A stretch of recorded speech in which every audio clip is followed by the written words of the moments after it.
applaudir pendant qu'elle nous rejoint. Il s'agit de Charlotte Nguessan qui vient nous rejoindre. On applaudit, on ovationne. Voilà. On ovationne, voilà, comme les gens sont en train de faire les statuts, ils sont en train de mettre sur les réseaux sociaux.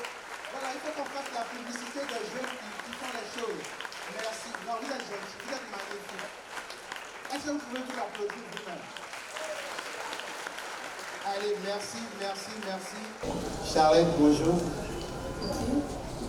Bonjour, tonton Cyriac. Tu peux nous saluer en anglais, nous on comprend tout. Oh non, on va parler français, ou bien. Si tu veux aussi, on peut continuer en ouchi. Hein.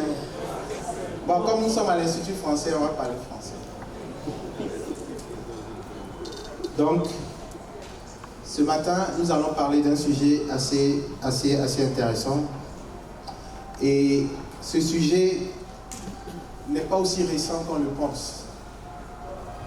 Il n'est pas aussi récent qu'on le pense parce que quelqu'un a eu à travailler sur ces travaux en 1950. Qui était né ici? Personne. Ok. Donc en 1950, le mathématicien et cryptologue britannique Alan Turing publiait Computing Machinery and Intelligence, introduisant ainsi le test de Turing. Pour ceux qui ne savent pas c'est quoi le test de Turing, il vise à établir si un ordinateur se comporte ou non comme un être humain. Le test consiste à laisser une personne discuter à l'aveugle avec un autre ordinateur. La personne doit ensuite déterminer lequel des interlocuteurs est une machine ou pas. Et c'est un test qui est aujourd'hui utilisé 72 ans après dans l'engineering, dans plein de travaux. Et je sais que ce jour-là, lorsqu'il faisait ce test en 1950, il était loin vraiment peut-être de s'imaginer que ça allait révolutionner le monde. Je parle ici de Alan Turing. Pourtant, qui n'a jamais entendu parler de machine learning? Ou même utiliser un objet basé sur de l'intelligence artificielle? Je sais que vous tous ici, vous avez déjà fait cela, mais peut-être vous ne savez pas que c'est ça. C'est la technologie derrière l'intelligence artificielle. En 2023, nous aurons plus de 8 milliards d'assistants vocaux opérés par de l'intelligence artificielle. En 2020 déjà, il y avait 4 milliards de personnes qui utilisaient déjà un assistant vocal. Un assistant vocal, je sais que vous tous, vous avez déjà eu à utiliser au moins une fois un assistant vocal. Que ce soit Alexa, que ce soit Siri, que ce soit Google. Et en termes de chiffre d'affaires, il faut savoir que 11 milliards de dollars, ce sera le montant que devrait atteindre le marché de l'intelligence artificielle d'ici 2024, contre 200 millions en 2015, d'après le cabinet d'analyse Tractica. Savez-vous qu'il y a plus de 1550 startups consacrées à l'intelligence artificielle dans 70 pays, selon un rapport de Venture Scanner? Et ce matin, nous avons la chance d'avoir une de ces startups ici à Abidjan, présente à côté de nous, à qui on pourra poser toutes les questions sur cette thématique de l'intelligence artificielle, pour que lorsqu'on repart de cette salle, au moins quand tu croises quelqu'un, tu lui dis, moi, je suis devenu spécialiste en intelligence artificielle. Vrai ou faux? Ah, c'est ça. Tu as écouté 2 heures, tu es devenu spécialiste. Ah, on voit ça souvent ici à Abidjan. Donc sur ce, si la vidéo est prête, on va la mettre et après on va commencer à rentrer dans le vif du sujet. Régie.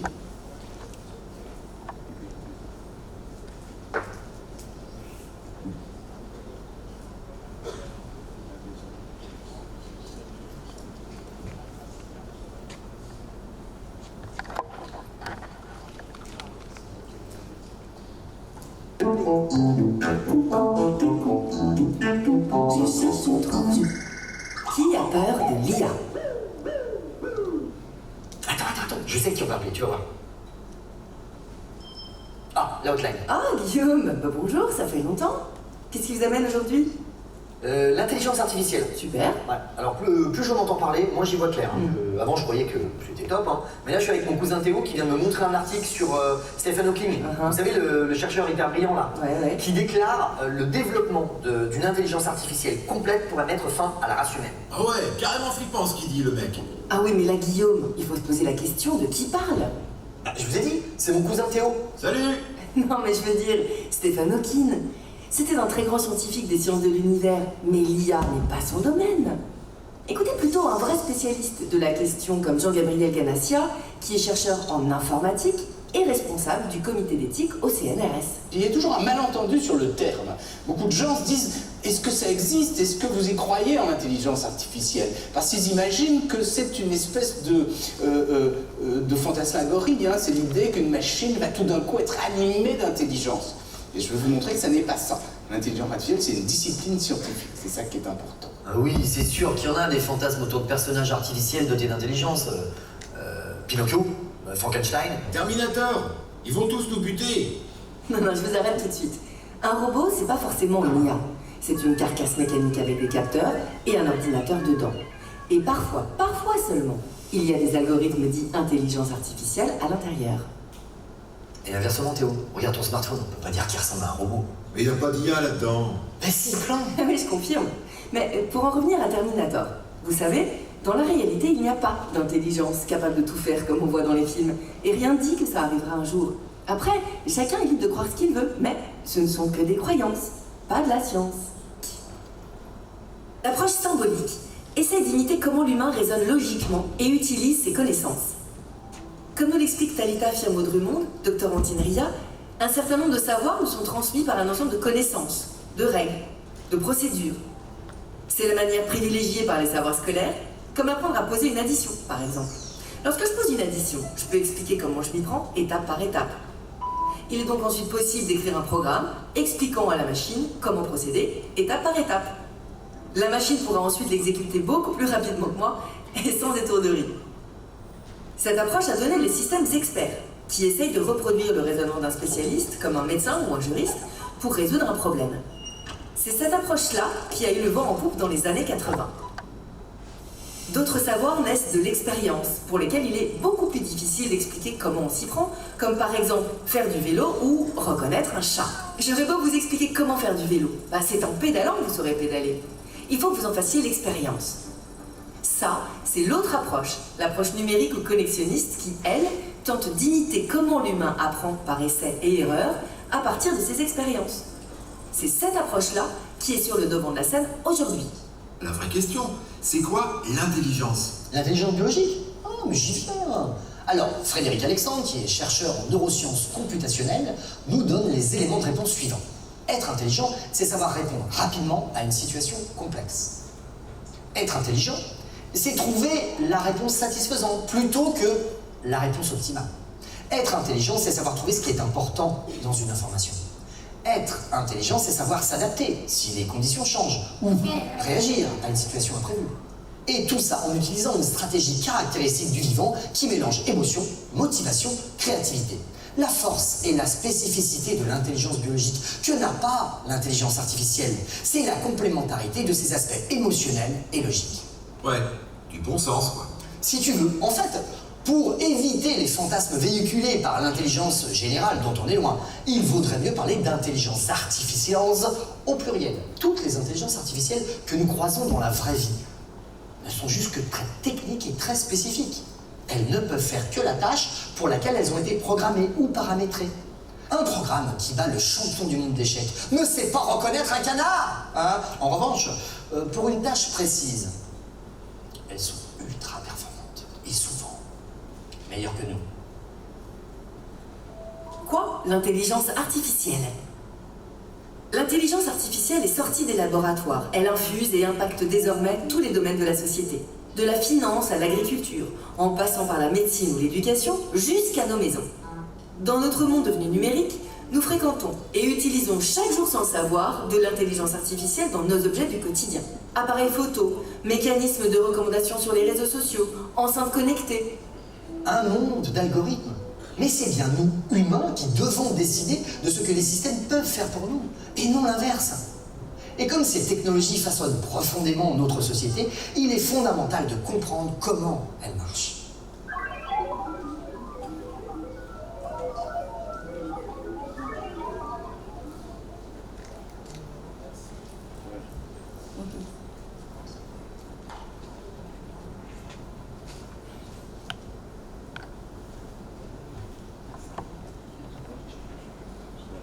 Merci beaucoup. Je pense que via cette vidéo, on a compris plus ou moins c'est quoi l'intelligence artificielle. Mais c'était trop compliqué pour moi. Nous qui venons des zones un peu reculées. Moi, je suis un gros villageois. Donc, ne soyez pas surpris si je mentionne souvent le village, parce que je suis né sur des feuilles de cacaoyer il y a 42 ans de cela. Donc, je suis un gros villageois. Donc, sur ce, c'est quoi l'intelligence artificielle, pour faire plus simple?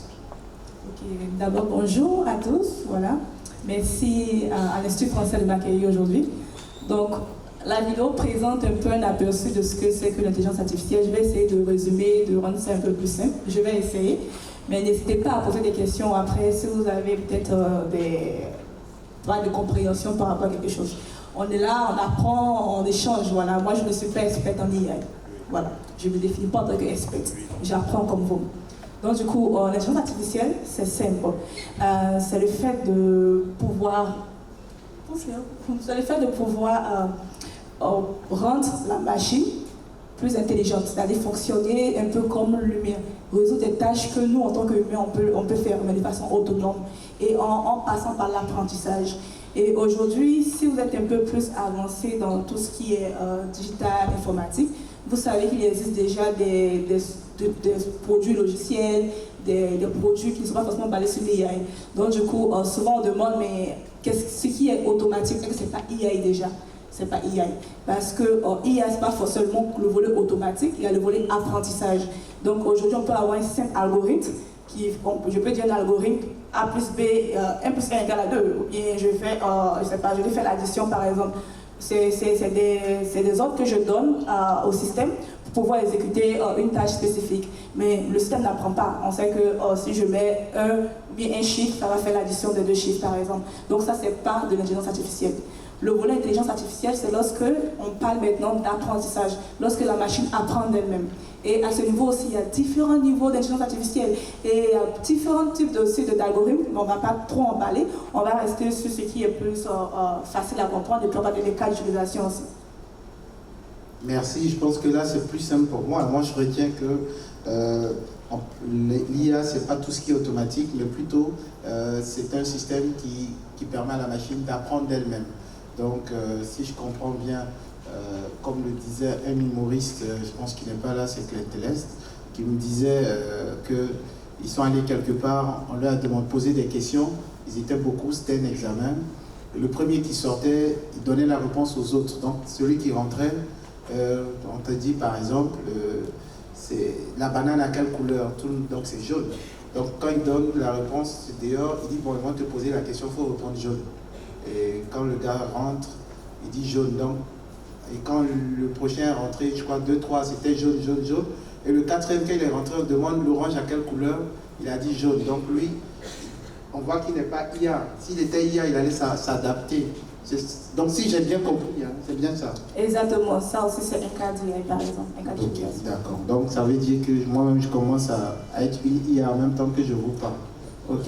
Donc sur ce, tu as parlé de technologie, tu as parlé de, aujourd'hui concrètement, dans notre quotidien, est-ce qu'il y a des cas d'usage de l'intelligence artificielle? Je pense qu'aujourd'hui, comme la vidéo le dit, l'IA fait partie de tout ce qu'on fait. Je suppose qu'ici, on est plus digital, on a tous des smartphones, je suppose. Voilà, donc du coup, si vous remarquez dans vos smartphones, déjà, même on vous demande de vous identifier avec tout ce qui est reconnaissance faciale, avec, bon, le point digital, c'est pas forcément l'IA, mais il y a beaucoup de cas d'IA, même au niveau des logiciels, au niveau aussi de tout ce qui est recherche avec Google. Si vous contactez souvent, vous êtes là, vous échangez avec vos amis, ah, aujourd'hui, le procès de maths, vraiment, c'était compliqué, Et puis 2 minutes plus tard, il y a plein de notifications qui viennent. On dit, bon, c'est de mal, comme si sur vos plateformes, sur le Google, les plateformes comme ça, on se dit, mais comment l'appareil a entendu? Voilà. On se pose des questions, mais tout ça, c'est le côté AI. Aujourd'hui, on a assez de données. C'est-à-dire, tout le temps, lorsqu'on utilise nos smartphones, ce sont des données qu'on échange. Lorsque tu vas sur une plateforme e-commerce, Jumia, ce sont des données que tu échanges. Donc aujourd'hui, on a la possibilité d'utiliser ces données-là pour créer des systèmes intelligents. Donc aujourd'hui, vous allez voir que si vous partez sur peut-être une plateforme de e-commerce, vous avez l'habitude d'acheter des oranges. Le lendemain, si vous venez, on va dire, bon, on comprend que la personne a ce comportement d'acheter des oranges, donc on va vous recommander des oranges. S'il y a des oranges violettes, aujourd'hui, on vous demande des oranges rouges, vous voulez ou pas. Donc c'est un peu ça, il y a des recommandations qui sont faites à partir de l'IA, au niveau de l'éducation, dans le domaine de l'éducation aussi, il y a beaucoup de systèmes qui utilisent l'intelligence artificielle. Et il faut pouvoir les reconnaître parce qu'elles font déjà partie de... L'IA fait déjà partie de nos activités, de nos habitudes, seulement qu'on ne met pas le mot IA là-dessus. Sinon, vous avez l'habitude d'utiliser, ne vous inquiétez pas. Qui a déjà utilisé l'IA dans son téléphone? Oui, j'ai vu une main qui est levée. Oui. Oui, vous.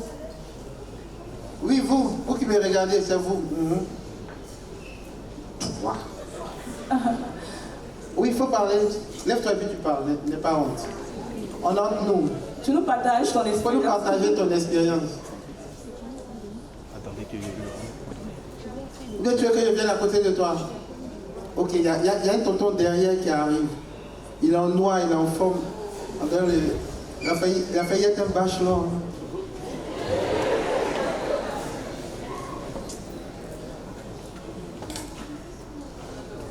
On t'entend pas, hein? Faut voir, il y a un bouton peut-être dessus, tout ce que tu dois appuyer. Oh non, elle n'est pas encore devenue IA façon. Ok, allons-y. Non, il arrive. Vous voyez maintenant pourquoi il dit qu'il a failli, non? Maintenant, il sera le bachelor.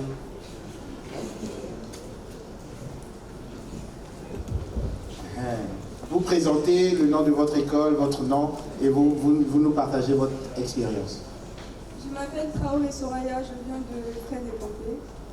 Et j'ai déjà utilisé l'IA sur mon téléphone. Vous avez quel type de téléphone, si c'est pas indiscret? iPhone. Ah, comme avec toi? Tu as utilisé quoi comme IA sur ton Siri? Tu lui as dit de faire quoi et puis il a fait quoi? Ok, et puis il a fait. Ça t'a pas soigné un jour? D'accord. Ok.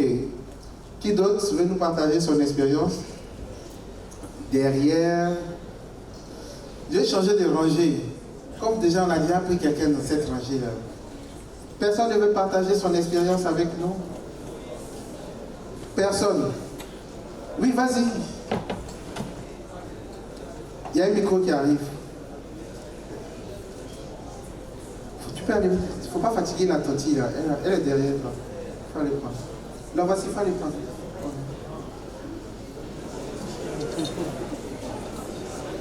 Voilà.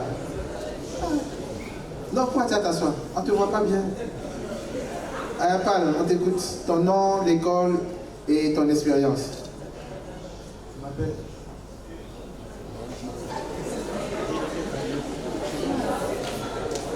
On dirait lui se voit dire IA, hein? Il fait les gestes, le micro. Je m'appelle Akablé Damas.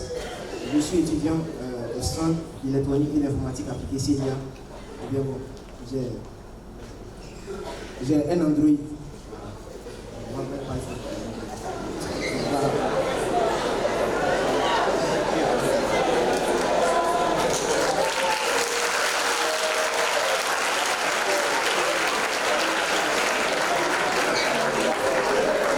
Ok, on t'écoute pour ton partage d'expérience. D'accord, bon, parfois lorsque j'arrive à la maison, je dis à mon assistant vocal Google, je dépose à la maison, je dis bonjour, bon, ok Google, bonjour.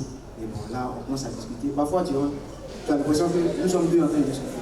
Bon, je pose, je ris et puis bon.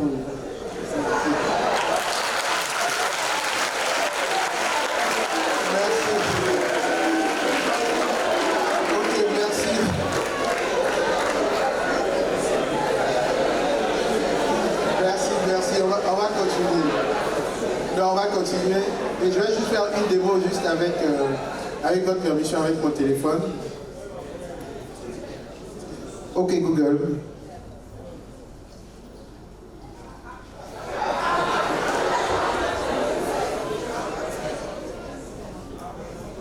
Appelez Céline s'il vous plaît.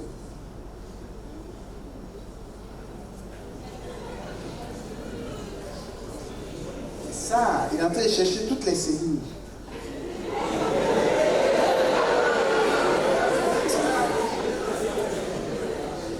Tu dis quoi? Appelez Céline s'il vous plaît. Il veut pas. Quelqu'un s'est assis sur ma connexion. Ok, non mais généralement ça passe très bien et j'avoue que j'ai fait le test et ça marche, ça m'aide beaucoup pour juste renchérir sur ce qu'elle a dit parce que je suis sur multitâche, comme vous l'avez constaté, je suis sur plusieurs choses en même temps. Donc pendant que je suis en train de travailler, je peux dire à l'IA d'écrire, d'envoyer un email à un client, pendant ce temps je peux lui dire d'appeler quelqu'un, je peux lui dire de faire plein de choses, mais attention, bon bref. Un jour, ça m'a dit, soyez quelque part façon. D'accord, donc sur ce, Charlotte, tout à l'heure, on a vu un peu avec nos jeunes frères, nos jeunes sœurs, l'utilisation qu'ils font de leur intelligence artificielle qui se trouve dans leur téléphone. Vous qui êtes spécialisé pour votre structure, qui est spécialisée dans tout ce qui est reconnaissance faciale, est-ce que vous pouvez nous en parler un peu plus? Oui. La reconnaissance faciale, c'est aussi une application de tout ce qui est IA.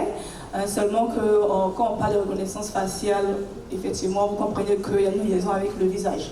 Voilà, donc il y a deux types de vérification. On va parler de détection de l'image, de détection du visage. Donc à ce niveau-là, c'est juste une détection. On dit, bon, on montre une photo, on dit ça, c'est un visage. Ça, c'est pas un visage, ça, c'est un visage. Donc c'est une détection.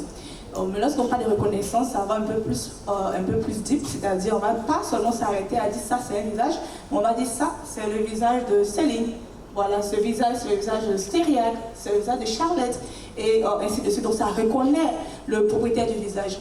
Donc pour nous, avec la start-up, lorsqu'on a démarré en 2018, c'était dans le cadre c'était plus côté sécurité. On avait fait une étude de marché à Accra, on avait échangé avec des banques et on avait compris que ces banques-là dépensaient assez d'argent pour avoir accès à la clientèle. C'est-à-dire aujourd'hui, par exemple, si tu veux avoir accès à un service financier, il faut t'assurer qu'il y a une agence dans ton coin, dans ta maison, dans ton village, je ne sais pas. Et c'est bien compliqué parce qu'on ne peut pas vraiment développer des agences physiques dans tous les départements, voilà, dans toutes les villes. Donc effectivement, il y avait des personnes qui se retrouvaient sans accès à tout ce qui est les finances. Et nous, on avait échangé avec nos entreprises et ils nous avaient dit que c'était pour un côté sécurité, c'était pour le volet sécurité qu'on demandait à ce que le client se déplace physiquement dans les agences pour pouvoir avoir accès aux services. Comme ça, on peut faire une vérification d'identité. On peut dire, ah, tonton Syriac, c'est Syriac, c'est son visage, c'est lui, je lui donne accès à mon service. Et ça aussi, ça fait partie de la due diligence dans tout ce qui est entreprise financière. Donc c'est une loi où si tu travailles dans le domaine de la finance, tu dois forcément t'appliquer à cette loi. Et c'est comme ça qu'on a dit, bon, on réfléchit. Il se passe beaucoup de choses ailleurs. Voilà, il y a la reconnaissance faciale qui existe, il y a des technologies biométriques. Aujourd'hui, beaucoup de choses se passent ailleurs. Pourquoi on n'essaie pas de faire ça aussi au Ghana, en Afrique de l'Ouest? Donc on a dit, bon, on va se lancer ce défi-là. On va développer une solution qui va permettre à vos clients, on parle aux entreprises, okay, à vos clients, de pouvoir se fournir leurs documents en ligne et puis faire la vérification d'identité en ligne. Et comme ça, ils ont accès à vos services. On a lancé le pari, on a fait la phase de développement. C'était pas facile parce qu'il faut savoir qu'il y a eu beaucoup de conversations, beaucoup de débats au niveau de tout ce qui est teint noir, tout ce qui est africain. Au niveau de la reconnaissance faciale, il y avait beaucoup de débats. Donc il y avait des débats sur est-ce que la solution peut être vraiment précise au fait. Est-ce qu'il y a la précision? Parce qu'on sait qu'il y a des débats ailleurs. Aujourd'hui, on dit, bon, il y a la technologie, elle est discriminante parce qu'on n'arrive pas à reconnaître une personne qui a une peau foncée. Et nous, c'était le pari. Donc, c'est-à-dire, bon, nous, on se concentre sur le marché africain, on développe la solution, on teste, ça passe ou ça passe. Et d'autres cas dans d'autres domaines. Et c'est ce qu'on a fait. Et aujourd'hui, la solution existe.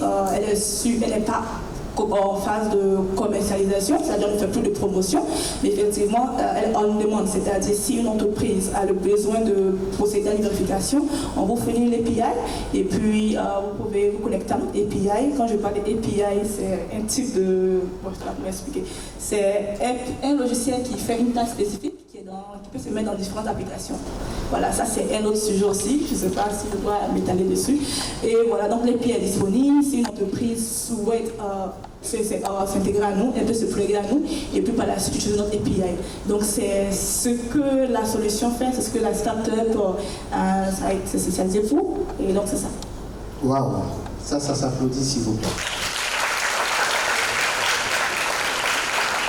Moi j'ai une question pour la salle. Lorsqu'elle parlait tout à l'heure, elle a mentionné une difficulté. En tout cas, il y a eu plusieurs, mais il y a une difficulté particulière. Regardez bien mon visage et vous allez répondre, vous allez comprendre pourquoi j'ai fait le lien avec mon visage. Elle a parlé d'une difficulté, c'est laquelle? Est-ce qu'on peut nous emmener le micro, s'il vous plaît? Il y a une main chez Blaise Pascal, à l'extrême, oui. Elle est juste derrière.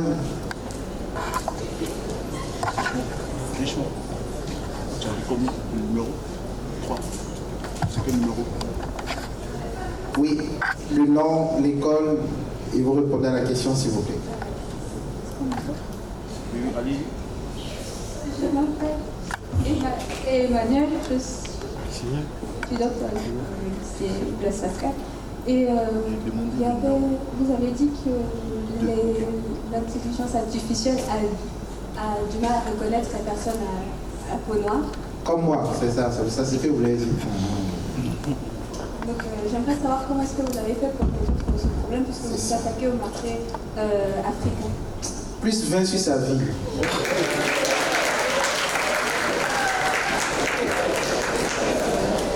Donc, comment vous avez résolu? Vas-y, moi, ça m'intrigue. Parce que moi, si c'était moi, là, moi, il y a déjà ma réponse. Tu viens me dire que moi, ma peau noire, là, ça ne peut pas, là. Ça, c'est déjà... Bon, j'ai bien dit. C'est une très bonne question. Emmanuel, c'est ça? Une très bonne question. On a fait des recherches, on a compris que la plupart des solutions qui étaient développées, c'est-à-dire que quand on parle de développer une solution, on parle aussi d'avoir des données. Donc il y avait un problème aussi au niveau des données disponibles. Et les solutions qui sont pas ailleurs, forcément, si moi je suis basée en Europe, je développe une solution, j'ai eu un large volume de données de la peau blanche, je vais nourrir mon algorithme avec ces données-là. Donc effectivement, si tu mets la peau blanche, on a un outcome peau blanche. Et il y avait ce problème aussi qui était là, donc c'est dit, bon, on se concentre sur le marché africain, donc on se concentre sur des données avec différentes couleurs de peau foncée. Ce qui ne veut pas dire que la solution ne vérifie pas aussi les personnes de peau blanche, parce qu'un Africain n'est pas forcément noir. Il y a des Africains qui ont la couleur plus claire, plus blanche. Voilà. Donc du coup, ça dit simplement que la solution est capable de vérifier une peau plus foncée. Il y avait aussi le problème de luminosité, parce que lorsqu'on parle de reconnaissance faciale, il faut savoir que lorsque tu prends ta photo, bien tu fais ton test, il faut t'assurer que tu as une bonne lumière autour de toi. Si tu te retrouves dans un coin noir, on est déjà noir, dans un coin noir, effectivement, on ne se reconnaît pas. Parce que moi-même, à l'œil nu, si je me retrouve, voilà, ça sera compliqué de reconnaître une personne dans le noir. Donc, il y a des détails qui comptaient. Et au-delà de ça, c'est une question aussi de training, formation. Plus tu entraînes, plus tu entraînes ton modèle, plus le modèle devient performant. C'est-à-dire, aujourd'hui, si, par exemple, on arrête d'entraîner notre modèle, effectivement, il ne sera pas plus performant qu'une autre solution qui est en train d'être entraînée avec des données. Donc il y a ça aussi qui correspond. Et encore, il y a des recherches qui sont en train d'être faites parce que ça ne suffit pas. Voilà, ça ne suffit pas. C'est pas accuré, c'est pas précis à 100%, donc ça ne suffit pas. Et il y a beaucoup d'ingénieurs en IA noirs qui travaillent dans des entreprises comme Google, qui ont aussi vu ce côté-là et qui ont lancé l'alerte et qui sont en train de faire des recherches aussi un peu plus avancées pour comprendre l'implication d'abord l'humain, nous, derrière ces logiciels-là, et puis le côté algorithme aussi. Donc, qu'est-ce qu'est-ce qui vraiment fait la discrimination? Est-ce que c'est le système ou est-ce que c'est l'humain qui développe le système? Et ça, c'est l'un des débats aussi qu'on a actuellement sur la toile. Et pour ma part, je réponds que c'est effectivement, je pense que vu que c'est nous, on développe le système, on a une implication un peu plus avancée. Donc si tu développes un système, tu dois t'assurer que la solution elle est inclusive. C'est-à-dire, elle cible aussi tant les femmes que les hommes. Parce que je me souviens qu'il y avait une solution au niveau de la recherche d'emploi. Si vous savez aujourd'hui, peut-être vous n'êtes pas encore en train de faire des recherches d'emploi, mais aujourd'hui, lorsqu'on postule pour un poste, il y a des logiciels qui sont là pour t'aider à postuler. Tu mets ton CV et puis maintenant le logiciel essaye d'extraire les informations nécessaires par rapport à toi. Et on a compris qu'il y avait des logiciels qui étaient discriminants, c'est-à-dire lorsqu'on voit F femme, on met ça ailleurs, on ne connaît que la sélection MM féminin. Et ça, c'est un cas de discrimination. Et certaines personnes se cachent derrière pour dire non, voilà, mais c'est l'humain derrière qui est responsable de ça. Parce que peut-être qu'ils ont des raisons, je ne dirais pas valables, de se dire, bon, avoir un homme en train de travailler pour nous, c'est plus fiable parce que la personne ne tombera pas enceinte, il n'y a pas de congé de maternité, tu travailles, voilà. Donc peut-être que c'est ça aussi. Donc du coup, chaque entreprise a sa manière de réfléchir et puis ils définissent des critères. Mais aujourd'hui, il faut savoir que l'IA est vraiment dans beaucoup d'applications, il fait très attention en tant que développeur de ces solutions et en tant qu'utilisateur. Merci. En tant que développeur, si demain vous voulez développer de l'IA, de grâce, ne soyez pas discriminant, ouvrez plus votre IA à plus d'humanité pour que ça soit le plus utilisé possible. Donc sur ce, ça m'amène à poser une question. Tout à l'heure, dans vos propos, vous avez parlé de données. De ce que j'ai fait comme recherche, près de 82% d'utilisateurs d'intelligence artificielle, je vous vois, je vous donnerai le micro tout à l'heure. 82% des utilisateurs d'IA craignent que, comme vous l'avez tout à l'heure posé dans votre question, craignent que l'IA puisse prendre le pas sur l'humain. Quel est votre ressenti par rapport à ça?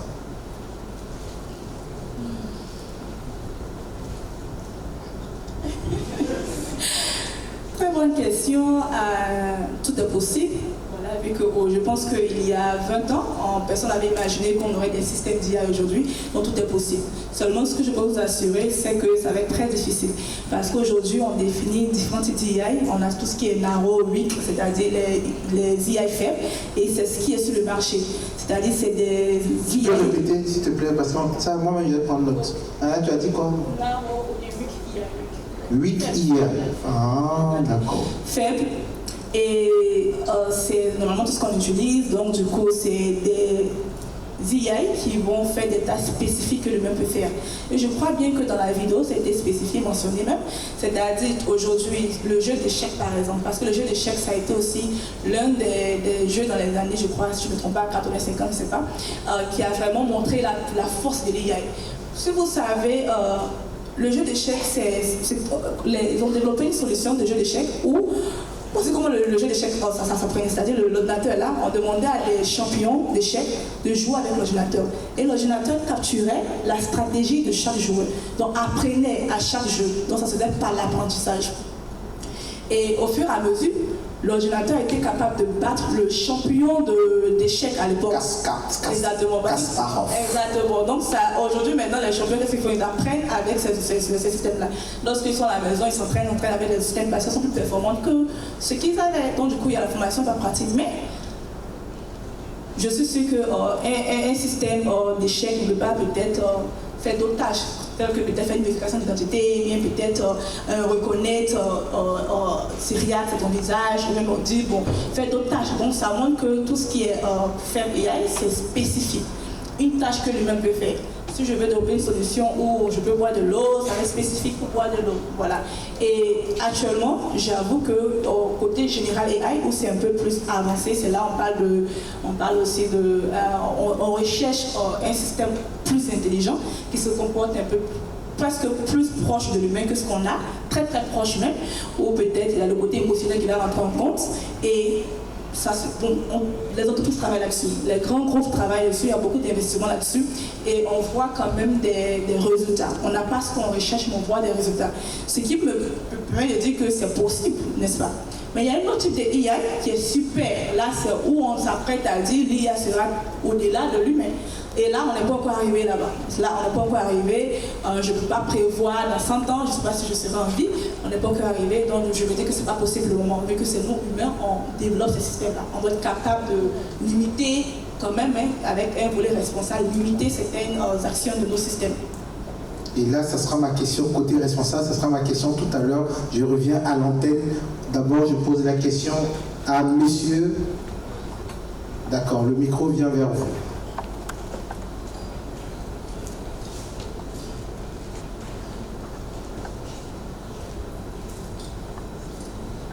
C'est monsieur Zorka Tamad. Vous pouvez vous tenir debout, s'il vous plaît? Oui. Alors, je suis à Mermoz en classe de terminale. Et j'avais une question tout à l'heure par rapport à la discrimination. Je me posais la question de est-ce que les algorithmes sont-ils discriminants par nature? Est-ce qu'ils le sont tous discriminants? Merci beaucoup, Zorka. Ok. Effectivement, c'est ce que je disais, c'est la question qu'on se pose tous actuellement. Et il y a beaucoup de recherches qui sont en train d'être faites à ce niveau. Mais pour le moment, la réponse qu'on a est par rapport à l'expérience qu'on a eue avec la start-up, on se dit que c'est aussi la responsabilité de l'humain. Voilà, parce que c'est nous, on développe, c'est nous, on recherche les données et on les met dans les systèmes. On doit être capable d'avoir des données inclusives. Voilà, qui prennent en compte tout type de visage de personnes. C'est-à-dire si demain je dois développer une solution qui va recommander des styles vestimentaires, je dois être capable de mettre des données qui vont permettre à ce qu'une personne qui a une taille forte, une personne qui a une taille plus mince, une taille plus grande et tout, de pouvoir se reconnaître dans ces systèmes-là. Donc il y a la responsabilité humaine qui est vraiment plus élevée comparée au côté algorithme. Le volet algorithme, je ne vais pas te dire effectivement c'est comment l'algorithme en elle-même peut être discriminante, mais on fait des recherches par rapport à ça pour pouvoir avoir une explication vraiment plus avancée. Merci beaucoup. Y a-t-il une autre question avant qu'on ne continue? Oui, ça vas-y. Sarah, j'avais une question. L'intelligence artificielle n'est pas au service du contrôle de tous individus? J'ai pas saisi. Oui. L'intelligence artificielle n'est-elle pas au service du contrôle des individus? Non, à la base non, parce que l'intelligence artificielle c'est plus pour améliorer ce qu'on fait de façon naturelle nous-mêmes. Voilà. Aujourd'hui dans les entreprises, beaucoup de choses se font de façon traditionnelle. Ça demande beaucoup de ressources, que ce soit ressources humaines, ressources finances et tout. L'intelligence artificielle, ça vient digitaliser le processus et rendre ça plus rapide. Donc ça va augmenter peut-être dans d'autres domaines la productivité, par exemple dans le domaine agricole. Voilà. Donc c'est plus pour améliorer les efforts que l'humain fait. Ça c'était l'objectif du début.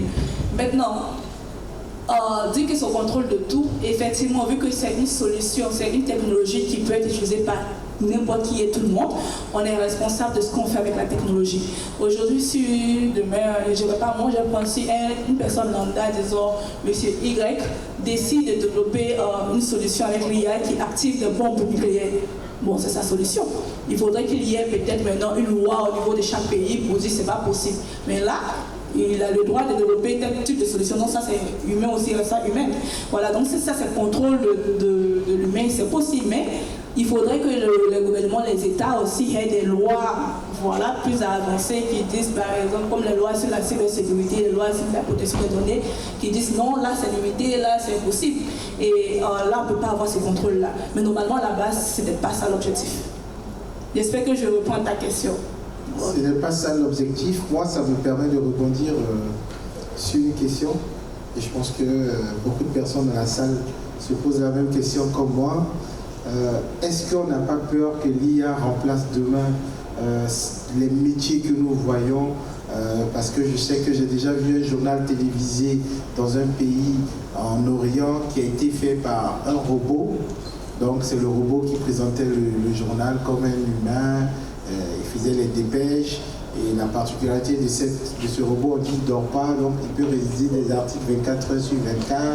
Bon, pour des gens qui veulent par exemple des patrons de presse, pour cet exemple-là, qui veulent avoir des employés qui ne vont pas tomber malades, qui ne vont pas aller en vacances, qui ne vont pas demander de congés et autres, Est-ce que, voilà, demain, est-ce que moi, on va pas peut-être même à ma place ici, bon, un robot va te poser les questions, ça j'ai déjà vu 2-3 robots répondre à des questions, poser des questions à des gens.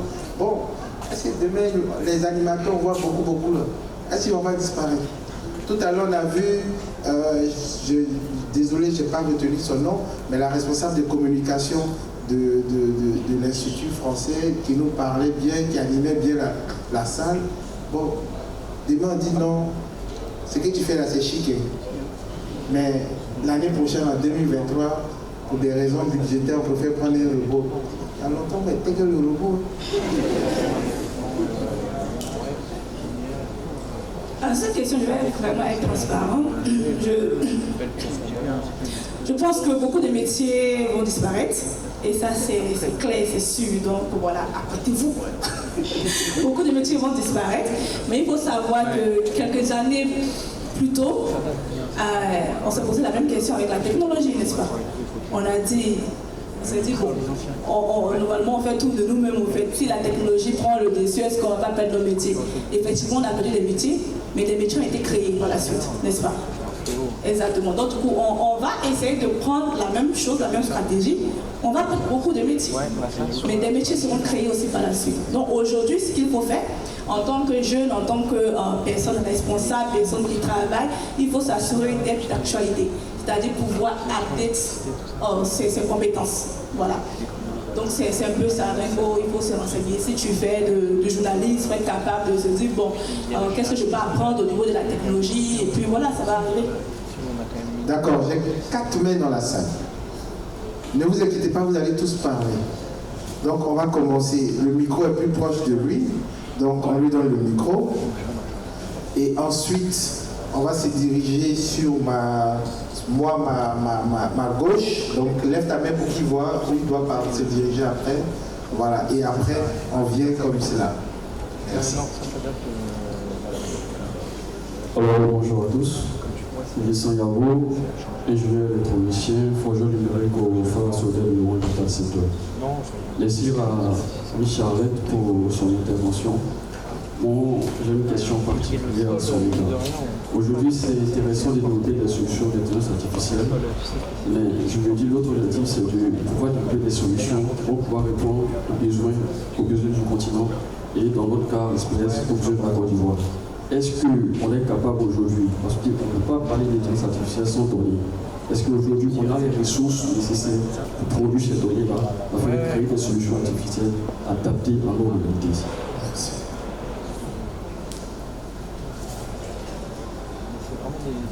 Je suis totalement d'accord dans la mesure où aujourd'hui le plus important c'est de répondre à des problématiques que l'Africain, que nous, on parle de l'Africain pour le moment, n'est-ce pas? Que nous, sur le continent africain, on rencontre et puis on résoudre ces problématiques-là. Et c'est un peu dans la même logique que on voit des startups comme nous, comme ça, on travaille sur des problématiques. Maintenant, pour le deuxième volet, pour de savoir si on a des ressources nécessaires, je pense que le volet ressources intellectuelles, il y a quand même des ressources suffisantes. Voilà, l'Africain est talentueux. Faut pas mentir, l'Africain est talentueux. Il y a beaucoup de choses qui peuvent se faire aujourd'hui. Il y a des cerveaux ici qui peuvent se faire. Maintenant, côté infrastructure, avec l'expérience, avec mon expérience en tant que jeune startup, effectivement, il y a des ressources qui sont pas forcément, qui ne facilitent pas. Ne nous facilite pas la tâche. Et si on veut développer une solution qui utilise l'AI, il faut penser à l'Internet. Est-ce que dans toutes les zones, il y a une couverture Internet? Je ne pense pas. Voilà. Il faut penser aussi à, disons, à l'infrastructure, même côté transport. Il y a beaucoup de choses qui ne pas directement notre responsabilité en tant que développeur, mais qui peuvent être améliorées. Par l'État, par le gouvernement, je ne sais pas qui est en charge de tout ça, mais c'est des choses qui peuvent être améliorées. Mais en Afrique, non, malheureusement, c'est lent. Voilà, c'est lent. Il y a aussi le côté réglementaire qui n'est pas vraiment efficace. Et à un moment, ça devient un peu frustrant pour l'entrepreneur, pour le développeur, pour les jeunes talentueux. Aujourd'hui, si vous remarquez, beaucoup de jeunes sont bons, quoi, en griffe. C'est-à-dire, moi, beaucoup d'amis ont décidé de partir en Allemagne, au Canada pour travailler. C'est mieux payé. Et puis, apparemment aussi, tu peux développer des solutions plus intelligentes qui vont être utilisées. Donc, à un moment, on veut développer des solutions qui vont être utilisées par la population. Et si là, on ne nous permet pas de le faire, on va ailleurs. Et ça, c'est un peu le challenge qu'on a en Afrique. Et ça, c'est réel. Donc, je ne dirais pas que ce n'est pas possible, parce que c'est possible de le faire avec des ressources. Et les ressources peuvent être fournies. Seulement qu'on a besoin de plus, je dirais, de plus d'accompagnement, par exemple. Et plus que l'État aussi se tourne dans le sujet et se dise, bon, il y a l'IA qui est là, on parle de technologie, mais il y a l'IA aussi qui est là. Qu'est-ce qu'on peut faire pour cette technologie-là? Comment on peut prendre avantage de cette technologie? Et puis, comment cette technologie-là peut vraiment contribuer à aussi améliorer notre économie? Parce que le gouvernement, il pense en termes d'économie. Quel apport, au fait? Et c'est un peu ce que ça doit se passer. Ça, c'est ma propre perception de la chose. Oui, donc je pense que ce que tu dis est très très intéressant dans la mesure où, tout à l'heure, lorsqu'en introduction, on donnait un peu des chiffres, 11 milliards pour tout ce qui est chiffres en termes de IA d'ici 2024. Donc je pense que c'est un clin d'œil aussi qu'on peut lancer à nos dirigeants pour qu'ils s'intéressent davantage à mettre en œuvre non seulement la régulation, mais je pense que tout l'écosystème autour de l'intelligence artificielle, parce que ça peut permettre aux jeunes, tous ces frères et sœurs qui sont dans la salle, d'avoir du travail, aussi en termes de formation, donc inculquer dans nos cursus de formation. Et moi j'ai une question, mais je la garde après parce que je sais qu'il y a beaucoup de questions dans la salle.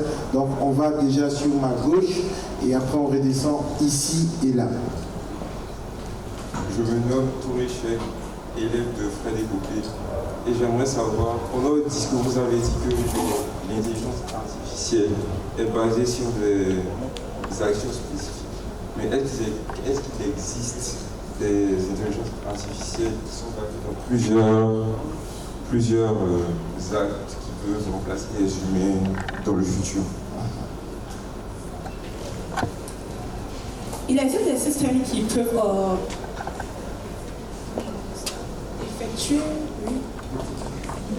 effectuer des différentes tâches. Donc du coup, je peux développer un système qui va à la fois, je dis n'importe quoi, compter, marcher, sauter. Voilà, mais ça reste quand même des tâches spécifiques. C'est-à-dire, je définis les types de tâches que je veux que mon système fait en fait. Donc du coup, ça, c'est possible. Mais donc, comme je disais au départ, il y a des grandes organisations telles que Google, DeepMind, voilà, OpenAI, il y a des grandes organisations comme ça qui sont en train de travailler sur des projets un peu plus avancés avec tout ce qui est général AI, où c'est plus avancé. Donc c'est fort probable que dans quelques temps, on puisse voir des résultats. Donc, je ne vais pas me prononcer maintenant là-dessus, mais demain, vous allez voir les résultats. Voilà. Donc, du coup, c'est fort probable qu'on ait des systèmes qui soient vraiment très, très, très, très intelligents. Voilà. Donc, on attend voir, mais pour le moment, c'est pas aussi populaire. Pour le moment, ce qui est populaire dans nos vies, dans nos sociétés, c'est donc ce que je parlais des systèmes qui répondent à des besoins spécifiques, puis qui peuvent être juste tâchés également. Ok. Avant de revenir ici et là, moi j'ai une question pour toi. Toi qui as un peu sillonné un peu notre continent, quelle initiative à part la vôtre, bien sûr, quelle initiative africaine en matière de IA t'a le plus, je dirais, bluffé ou bien t'as le plus parlé au fait?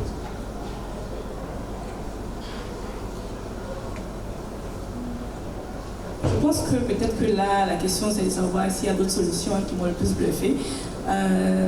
C'est vrai que j'ai vu beaucoup de solutions dans tout ce qui est IA, mais pour dire, je ne sais pas si je peux maintenant capturer ici dans mon esprit une solution qui m'a le plus bluffé. C'est normal, quand tu as trop voyagé avec ça, tu peux hésiter. Voilà, mais je peux partager quelques cas d'utilisation qui sont vraiment, intéressant. Par exemple, dans le domaine de l'agriculture, il y a beaucoup d'efforts qui sont en train d'être faits. Voilà, moi je travaille actuellement avec une entreprise aussi qui est dans ce domaine-là. Et il y a beaucoup de solutions qui, par exemple, comme le crédit scoring, pour donner des crédits aux agriculteurs, par exemple. Vous savez que les agriculteurs n'ont pas forcément ce volet accès aux banques, par exemple. et souvent n'ont pas les documents nécessaires. Et aujourd'hui, avec les systèmes qui sont basés sur l'IA, on peut pouvoir prendre des facteurs qui vraiment constituent vraiment le succès d'une ferme, par exemple. On peut dire le type de sol, on peut dire par exemple la région où l'agriculteur est basé, on peut aussi parler aussi de, on peut avoir des tests en sacométrie pour voir le comportement de l'agriculteur. Il y a beaucoup de cas. Donc on utilise ces facteurs-là et on développe des crédits scoring pour pouvoir permettre à ces personnes-là d'avoir accès aux services financiers. Donc ça, c'est des cas qui sont vraiment, c'est des cas où on se dit, bon, ce n'est pas possible, peut-être que l'agriculteur est un peu trop loin, il n'a pas accès à ça, mais ça se fait.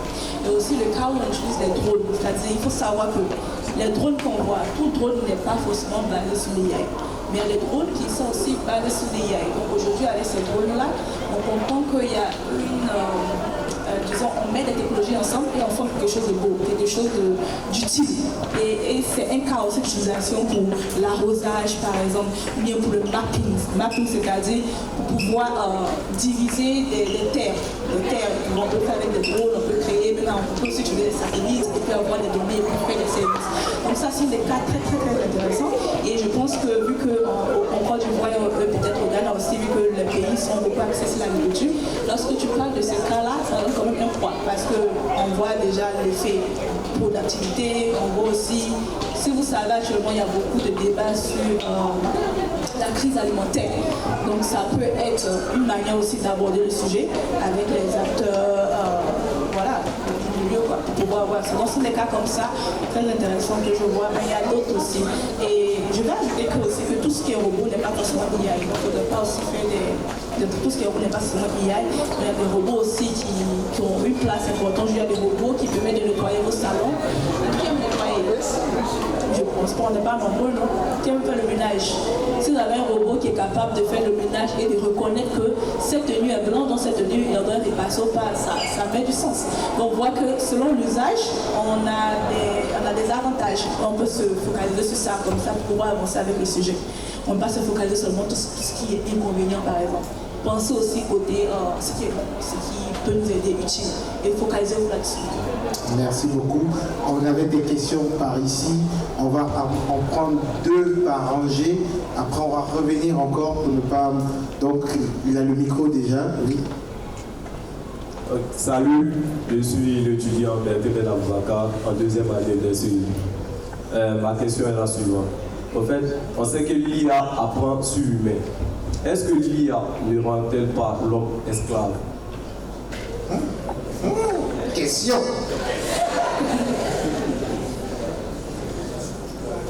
On ne va pas utiliser le terme esclave parce que ça n'a pas vraiment de place.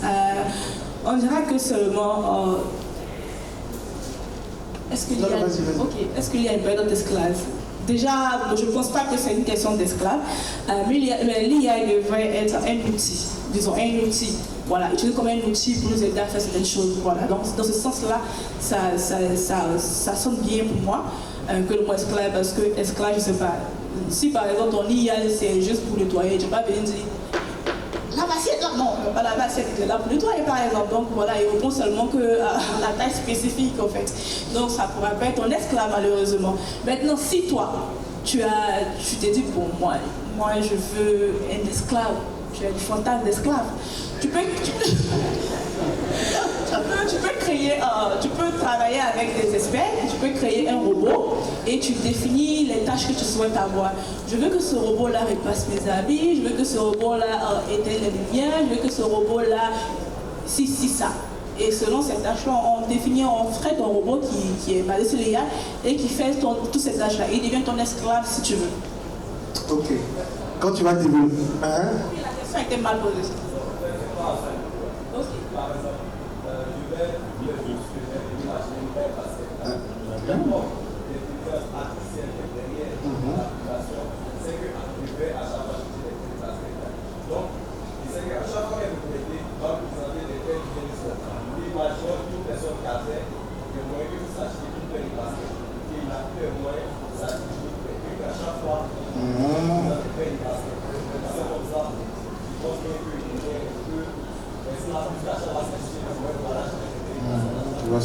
Ce qu'il faut noter dire, c'est que tout ce qui est IA, il n'arrête pas d'apprendre. Ça prend à long terme. C'est-à-dire que lorsque tu as tendance à acheter des baskets, aujourd'hui tu viens sur la plateforme et tu ne veux pas forcément acheter des baskets, tu vas répondre à une action parce que l'IA te présente ce dont tu as l'habitude et toi maintenant en tant que la dernière personne à voir l'action, tu fais payer ou pas. Si tu dis non, ok. On te laisse visiter le site, donc on va observer ton comportement et on se rend compte que tu vas dans tout ce qui est moins cher. Peut-être que le gars tombe haut, l'IA va se dire ça. Ok, demain tu viens, on va se dire bon, il aime Nike, mais actuellement il est tombé. Donc on peut faire Nike entre 50 francs et puis 200 francs par exemple. C'est un exemple, tu vois un peu. Donc normalement, un système d'IA doit apprendre à long terme. Si le système arrête d'apprendre, ça va donner ce que tu dis, ça va être un peu frustrant. C'est-à-dire, bon, je ne veux pas de Nike, laissez mon père. Et à un moment aussi, souvent, on se rend compte que tout le temps, peut-être tu veux faire une coiffure, tu as cherché une fois, puis ta camarade dans ton portable, tous les jours, cette coiffure-là qui vient, tu es énervé au fait. Il faut savoir aussi répondre non, et puis enlever. C'est ton comportement que le système étudie. Donc faites attention à ce que vous faites. Et même sur les réseaux sociaux, si vous partez liker, aimer des choses bizarres, un jour les choses bizarres vont venir sur vos écrans. Voilà. Faut prier Dieu, faut prier Dieu seulement. L'IA là, faut pas ça avec moi. Mais si tu es tombé, il a été Joe, tu es tombé, va au black. Ok, madame, vous avez le micro. Bonjour, je m'appelle Sanogo Adji de l'école Mermoz et j'avais deux questions. D'abord, je voulais savoir si développer ce genre de système n'avait pas un impact environnemental. C'est la première question. Oui et non, parce que aujourd'hui, je ne suis pas experte dans tout ce qui est environnement, mais pour la petite connaissance que j'ai du marché aujourd'hui, même avec tout ce qui est voiture, dans l'environnement bousillé, en griffe. Voilà, donc du coup, il y a beaucoup d'actions que nous, les humains, on fait sans penser au côté environnement. Et c'est bien dommage, je comprends, c'est dommage. C'est vrai qu'il faut penser aussi à ce côté-là lorsqu'on développe d'autres solutions. Mais ça reste sur les thèmes de recherche aussi. On espère que ça va avancer, mais je n'ai pas forcément de réponse spécifique. Parce qu'effectivement, si ton système nécessite des ressources vraiment et des serveurs très light, il y aura un impact sur l'environnement. Donc voilà, et on sait aujourd'hui que tout ce qui est big data, les données, voilà, c'est des serveurs très très larges, exactement. Donc du coup, il y a un côté impact sur l'environnement. Maintenant, à savoir comment aussi faire un peu comme aussi, c'est vrai qu'il y a un impact sur l'environnement, mais comment essayer de limiter l'impact. Ça, on peut se poser la question, comment limiter l'impact sur l'environnement. Aujourd'hui, Coca-Cola sont les plus gros fournisseurs en déchets, mais eux, ils vont trouver une solution de peut-être être partenaire ou bien de financer des actions sur l'environnement. Ça ne répond pas à la solution, mais chacun essaye de trouver un moyen pour limiter cet impact-là. Donc ça va dépendre de l'organisation qui développe la solution et puis comment essayer de minimiser. Mais c'est une très bonne question. Il faudrait qu'on soit responsable, tu as totalement raison, responsable, et puis pouvoir aussi limiter nos solutions, savoir que si on développe ci, ça va faire ci ou pas. Donc ça aussi, c'est le côté responsable de l'humain en fait. La deuxième question rapidement, et après on va sur cette rangée et après on reviendra s'il y a d'autres questions. La deuxième question, c'est j'ai entendu parler d'Elon Musk qui voulait créer des puces informatiques qu'on pouvait insérer. Est-ce que là aussi on parle de IA? Pour être transparente, je sais pas. Merci. J'ai vu comme toi, je sais pas. Et comme je l'ai dit, je ne suis pas experte. Peut-être je maîtrise le sujet un peu plus, je suis un peu plus avancée que certaines personnes d'en haut, mais d'ici demain, là, tu peux être plus experte que moi en plus. Voilà. Donc moi je me dis pas tant qu'experte. Je ne maîtrise pas tous les sujets de l'IA, mais peut-être les questions dont j'ai les réponses, je peux partager. Mais à ce niveau-là, ce que Elon Musk veut faire, il n'a pas encore fait peut-être. Donc on attend qu'il fasse et puis on va faire des recherches là-dessus. Elon Musk, l'homme qui fait parler de lui actuellement partout. Voilà. Et ça m'amène à poser une question en parlant d'Elon Musk, ça tombe très bien. J'ai vu une vidéo d'une de ses voitures qui a fait de la folie, je pense le 5 juin dernier, qui a cogné 2 personnes et autres, tout. En termes d'IA, est-ce que c'est pas aussi un danger d'intelligence artificielle quand elle devient un peu folle? L'IA, c'est une technologie à la base, et on sait que tout ce qui est technologie n'est pas 100% accurate, n'est-ce pas? Voilà, donc du coup, il y a forcément peut-être pour toi, ton logiciel, c'est 90%, donc même si tu as 99%, il y a 1% de chances qu'il y ait des risques. Voilà, en parlant, je ne sais pas bien de le dire, mais on va comparer. Aujourd'hui, les humains, là, on roule, mais on fait des accidents tous les jours. N'est-ce pas? Voilà, il y a des erreurs. Voilà, l'humain qui a une conscience, il fait des erreurs, par exemple.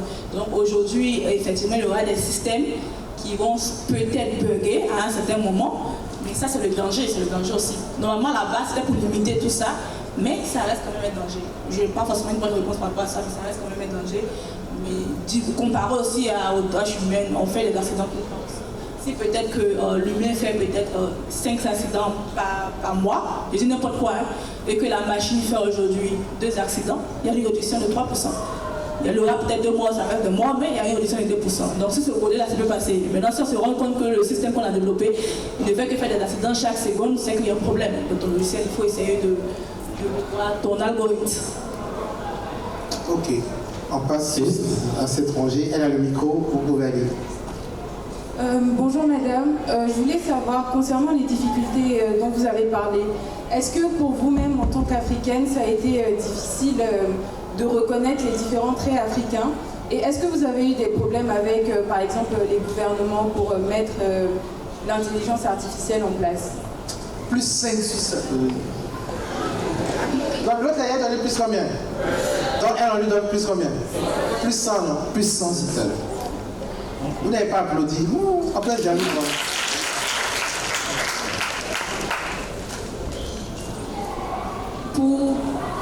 Je vais revenir sur le volet reconnaissance faciale. Parce que si je dis l'IA, c'est un peu, ça dépend de la solution que tu développes. Il y a des solutions d'IA qui peuvent vraiment être welcome, c'est-à-dire OK pour un pays. Il y a des solutions qui seront dites non, qui vont être refusées. Comme ça dépend du cas d'usage et tout. Donc, au niveau de la reconnaissance faciale, c'est sur celle-là que nous on a travaillé. Pour la reconnaissance, vu que ce sont des algorithmes qu'on développe, n'est-ce pas? Et c'est au niveau de la reconnaissance, ça prend des points, c'est des calculs au fait. C'est pas comme si moi je vais venir sur ton visage, je vais dire non, je ne peux pas le savoir, c'est le système. Mais ce que je sais, c'est que ça prend des points spécifiques sur le visage. Et on peut, par exemple, vous savez que les traits qu'on a là, il y a une distance spécifique par rapport aux yeux et tout ça, donc il y a des calculs derrière qui se font et ça crée une empreinte pour le visage, une empreinte pour le visage, voilà. Tout dans son corps. Donc par exemple, on a l'empreinte digitale, on crée aussi un print comme ça pour ton visage et ça devient ton identité. Mais on s'est rendu compte que lorsque une personne vieillit, elle peut peut-être les traits peuvent se réduire. Donc ça aussi, ça ne compte pas effectivement. Et il y a des solutions qui ont été développées par rapport à ça. Donc aujourd'hui, beaucoup de solutions sont capables de pouvoir reconnaître que ce soit ton enfance, la majorité, tout, mais ça répond aussi aux besoins d'entraîner le modèle. Et par rapport à la reconnaissance du visage, personnellement, moi j'ai pas eu le problème de reconnaître mon visage. C'est vrai que j'ai la peau foncée, mais j'ai quand même une peau un peu pas très très foncée. Donc c'est comparé à une peau très foncée, ça pourrait plus poser problème, mais ça n'a pas été. Et après, on a pris différents types de couleurs. On a même essayé, on a fait des phases pilotes dans des événements.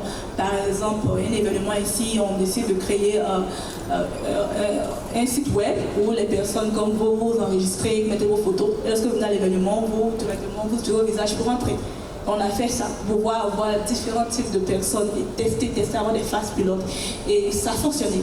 Donc je vais dire que c'est l'expérience, peut-être que plus on forme, plus on entraîne le modèle, plus ça fonctionne. Maintenant, si tu me dis aujourd'hui, est-ce qu'il y a des modèles qui sont plus performants que la nôtre, je vais dire oui, que notre solution, forcément que s'il y a des personnes qui ont plus de données, qui font entraîner leur modèle de façon plus vraiment spécifique par rapport à nous, effectivement, ces modèles-là seront plus performants. Donc ça donne aussi vraiment un besoin pour les jeunes entreprises de pouvoir toujours se focaliser sur la recherche de bonnes données, aussi sur la recherche aussi de toujours améliorer la solution qu'on a en fait. Et le volet, l'impact c'est au niveau de l'implémentation des solutions. Comme je disais, au Maroc en 2019, oui, on avait fait une phase pilote avec une entreprise bancaire, une banque. Et on avait compris que la solution marchait très bien. Mais ils avaient dit qu'au niveau de l'écosystème marocain, à l'époque, ce n'était pas possible de pouvoir faire la reconnaissance faciale. Donc pour eux, c'est une société qui ne peut pas faire. Pour eux, il y avait ce besoin-là qui demandait en fait, une réglementation qui disait qu'il fallait forcément que l'individu se déplace en agence. Donc ce n'était pas possible.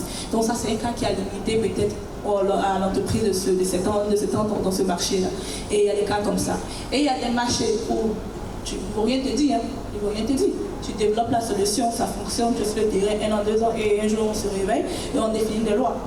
Voilà, bloquer les activités. Donc il faut vraiment faire des recherches pour comprendre le marché sur lequel on veut vraiment développer ces solutions-là et puis on va l'utiliser et pouvoir anticiper. Voilà, le reste, ça peut ne pas dépendre de nous. On a un écosystème qui évolue.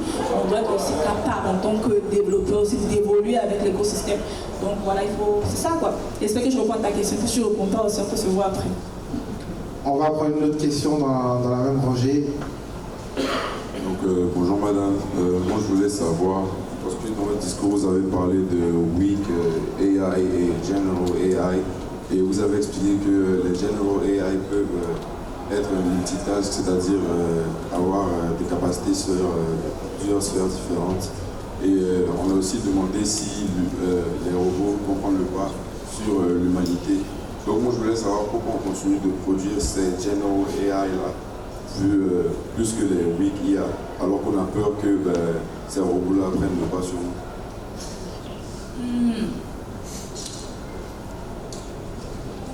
Question.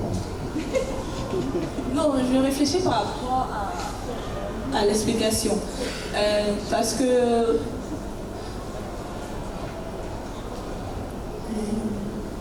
est-ce que les robots vont pouvoir prendre le pas sur? Si, je comprends la question. Parce qu'on a parlé de Weak, on a parlé de Strong, on a parlé aussi de Super AI, très avancé aussi. Et Général aussi c'est très avancé, c'est un peu comme si c'est une solution qui réagit comme un humain, il y a le relais émotionnel qui rend en compte. Donc du côté général, c'est là où on a dit que c'est un peu compliqué pour le moment, mais il y a des entreprises qui travaillent là-dessus. Mais on n'a pas forcément ça tout le temps.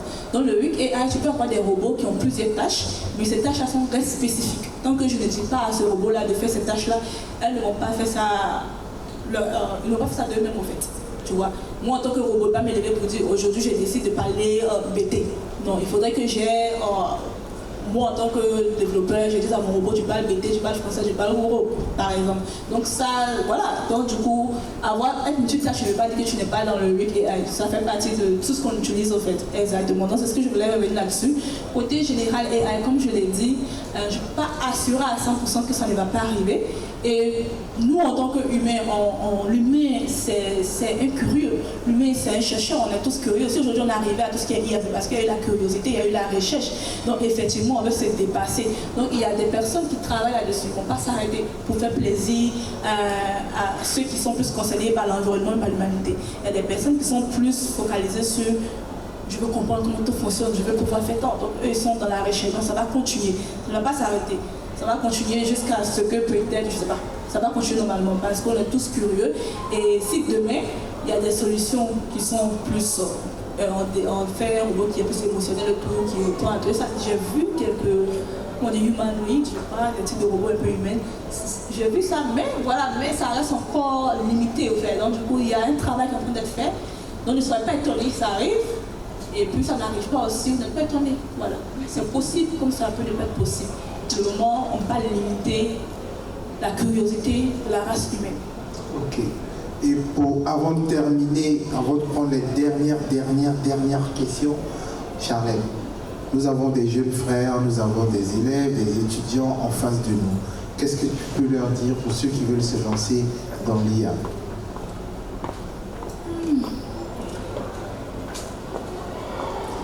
Je pense que quand on va parler de ceux qui veulent se lancer, ce sont des personnes qui veulent travailler dans tout ce qui est le domaine d'IA. Il faut savoir que aujourd'hui, il y a différents métiers qui existent. Voilà, il faut déjà prendre connaissance de ça. Et vu par rapport à ce qu'on aime, par rapport à ce qu'on se dit, bon, on n'est plus performant pas, il faut aussi prendre connaissance de ça. Aujourd'hui, tu peux être data scientist, tu peux être data ingénieur, tu peux être product manager pour des solutions qui sont axées sur l'IA. Et tu peux même être dans la communication, mais pouvoir communiquer sur des produits sur l'IA. Donc il faut avoir de l'intérêt pour le sujet, pour déjà démarrer des recherches, pour savoir ce qui peut-être peut vraiment matcher sur vos compétences et puis tout ce que vous voulez. Aujourd'hui, il y a des formations, je vais parler au niveau de l'éducation. motivation. Moi, par exemple, je suis un peu produit de l'éducation formelle et informelle, c'est-à-dire que je ne suis pas limité à l'éducation formelle, parce que je sais que je n'ai pas forcément les ressources à l'époque pour pouvoir aller étudier à Harvard ou MIT, n'est-ce pas? Donc, du coup, qu'est-ce que la plupart d'entre nous ont fait? En plus de ce qu'on apprend à l'école sur les bons, on essaie aussi de s'intéresser à des formations en ligne. On s'auto-forme, par exemple, l'auto-formation. Aujourd'hui, il y a des ressources disponibles. On essaie de créer des contenus sur la thématique, sur le sujet, pour pouvoir vraiment intéresser les jeunes, intéresser tout le monde. Essayez de checker ce qui vous intéresse. Lisez beaucoup sur le sujet. Formez-vous. Il y a des jeunes qui ont 13 ans, 14 ans, qui savent développer des systèmes robotiques, par exemple, des systèmes basés sur l'IA aussi. Donc ça veut dire qu'il n'y a pas de limite d'âge, il n'y a pas de on commence ici, on commence quand. Dès qu'on a cette envie, on a cette curiosité-là, et puis on le fait. Et puis le conseil que je donne aussi, c'est de pouvoir travailler sur des choses qui répondent à un besoin. Voilà, parce que moi, dans ma stratégie, dans ma logique, dans ce que j'ai appris, nous, on ne se lève pas un matin, on dit, bon, on veut développer un robot qui va chanter. Parce qu'on aime chanter, par exemple. Non. Nous, dans notre stratégie, on fait des recherches. On essaie de voir les problématiques que les gens rencontrent. On parle avec des gens, on se rapproche de ces personnes-là. Aujourd'hui, je travaille sur des projets au niveau de l'agriculture. Je vais à l'intérieur où je parle à des personnes, des agriculteurs, pour comprendre le comportement de l'agriculteur, pour voir si je peux trouver des données, des facteurs qui vont permettre de développer des solutions qui vont les aider. Donc, c'est comme ça. Donc, lorsque tu te focalises sur l'approche résoudre un problème, tu cherches, tu définis le problème, tu trouves une solution, après tu essaies de voir comment l'IA peut t'aider à vraiment développer cette solution-là et puis tu contribues, tu vas. Et lorsqu'on parle de développement de solutions, sachez qu'on a besoin aussi des experts de domaine. Quand on parle d'experts de domaine, aujourd'hui, moi, si je veux travailler pour un projet dans le gouvernement, je me connais bien en gouvernement, je suis zéro par exemple. Qu'est-ce que je fais? Je vais prendre quelqu'un qui travaille dans le gouvernement, qui a une maîtrise plus avancée, et je reste cette personne-là pour avoir les données dont j'ai besoin. Pareil dans la médecine. Personne ne peut se lever pour dire je vais développer, je suis développeur d'IA, je suis le meilleur, je vais développer une solution pour la médecine. Si tu ne parles pas avec les médecins, si tu ne comprends pas le besoin du marché.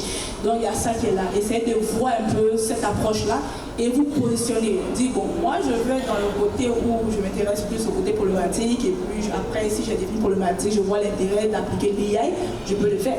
Parce que ce qu'il faut savoir, c'est que tout problème, ce n'est pas forcément l'IA.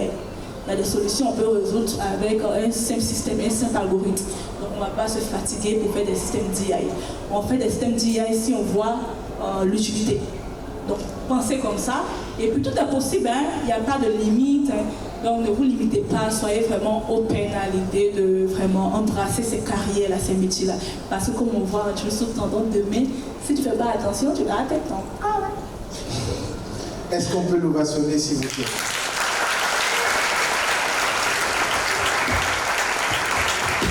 Vous savez, je rêvais cher il y a peut-être 20 ans, 30 ans de cela pour avoir quelqu'un comme Charlène pour venir me parler. Parce qu'on n'a pas eu cette chance. C'est pour ça qu'aujourd'hui, avec des amis, avec d'autres personnes, on essaie de sillonner, que ce soit la Côte d'Ivoire, le continent, et même aller dans d'autres continents pour parler à ces jeunes-là. Pour dire que la technologie aujourd'hui, vous pouvez faire d'énormes choses. Tout à l'heure, je vais passer le micro à certaines personnes qui voulaient poser des questions. J'avais des mains où? J'ai 3 mains ici, j'ai une main là-bas et une main ici. D'accord. Mais je vais le faire de manière spéciale. C'est-à-dire, avant de te poser la question, tu vas me dire si tu avais la possibilité d'être à la place de Charlène, quelle intelligence artificielle, ton intelligence artificielle allait faire quoi? Tu n'as pas posé la question cadeau, nous on va te poser une question. C'est où? Il est où? Donnez-lui le micro.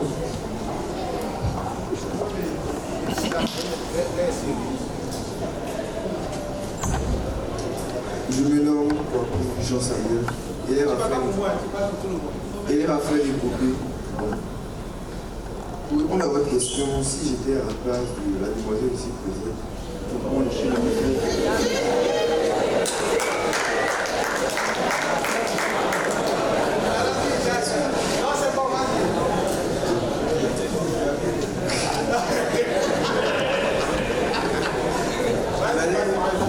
j'allais me tourner vers les assistants personnels. Parce qu'aujourd'hui, c'est quelque chose qui a une grande place dans notre société. Les assistants personnels, c'est quelque chose dont on a tous besoin. Un assistant personnel peut t'aider à gérer ton temps, à organiser tes journées. Donc j'allais plus me tourner vers ça. Maintenant, la question que je voulais poser, c'est aujourd'hui, l'IA est plutôt limitée. Donc je me disais que la solution, ce ne serait pas de combiner toutes les IA présentes qui ont déjà été créées afin de créer une seule IA qu'on pourrait nommer super intelligence. Merci. Est-ce qu'on peut le rassurer?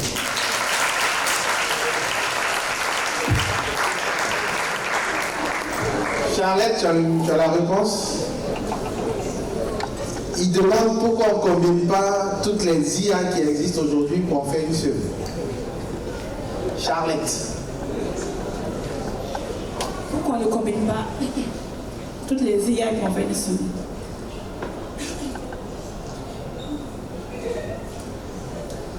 Je pense que il n'y a pas vraiment le besoin d'en faire une seule.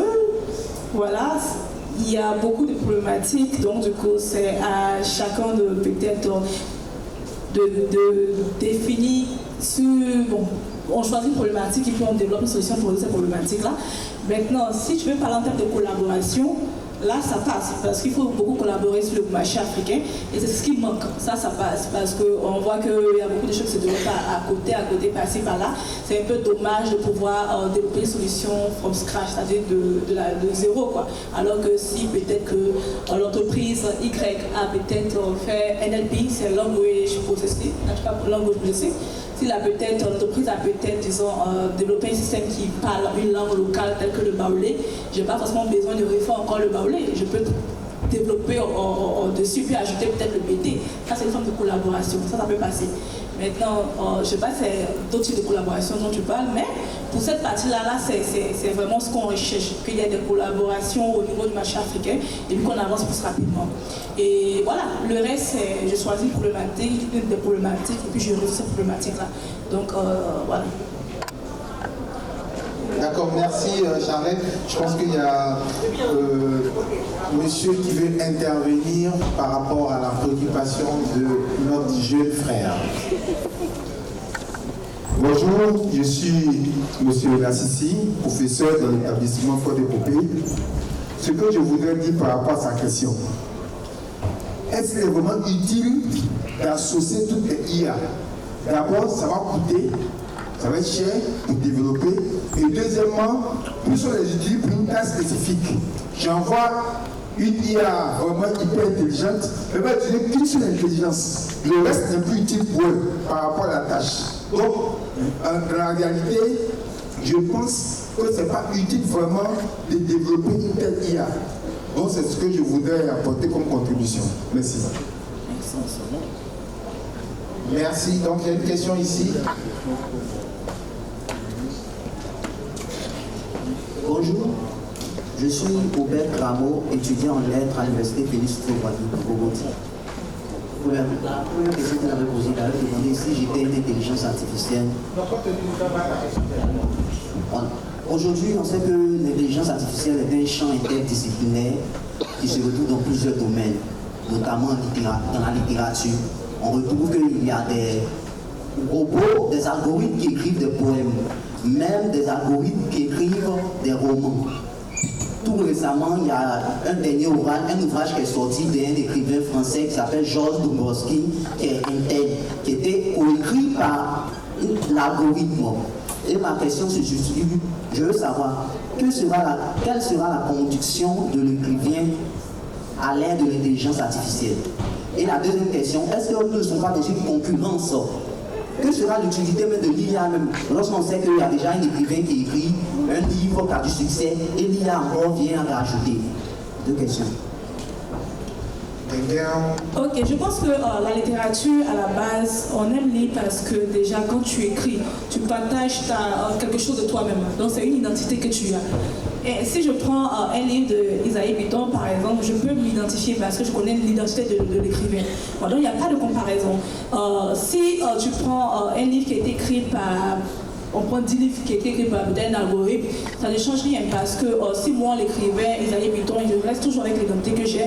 Je ne fais pas une compétition, mais si on va compétir, si déjà j'ai j'ai ma cible, il n'y a pas de problème. Donc ça ne va pas changer grand-chose parce que ça n'a pas arrêté l'humain d'écrire.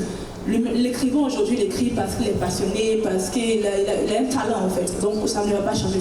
Je ne pense pas qu'à la longue, on aura des écrivains qui n'écrivent pas. Par contre, on peut avoir des écrivains qui partagent leurs idées au robot et le robot se charge d'écrire. Quand j'écris, je parle manuellement. Le côté idée n'est pas défini par le robot, mais le côté histoire, le côté identité du poème sera défini par l'auteur. Voilà, ça c'est possible parce que si je n'aime pas écrire, mais j'ai des idées, je peux juste chanter puis on écrit pour moi. Ça c'est très probable et ça ne change pas grand-chose au côté, à l'identité de la littérature. Ça c'est mon approche personnelle. Bon, voilà. Merci beaucoup Charlène. On prend une question ici et après je me dirige là. Et lorsque je vais m'asseoir, c'est qu'on a fini. Oui, s'il te plaît. Bonjour, je suis Jaber à Mermoz et je voulais savoir, est-ce que l'intelligence artificielle ne remet-elle pas en cause l'existence de la subjectivité? Et dans ce cas, je parle de subjectivité car il y a souvent une multitude d'interprétations possibles.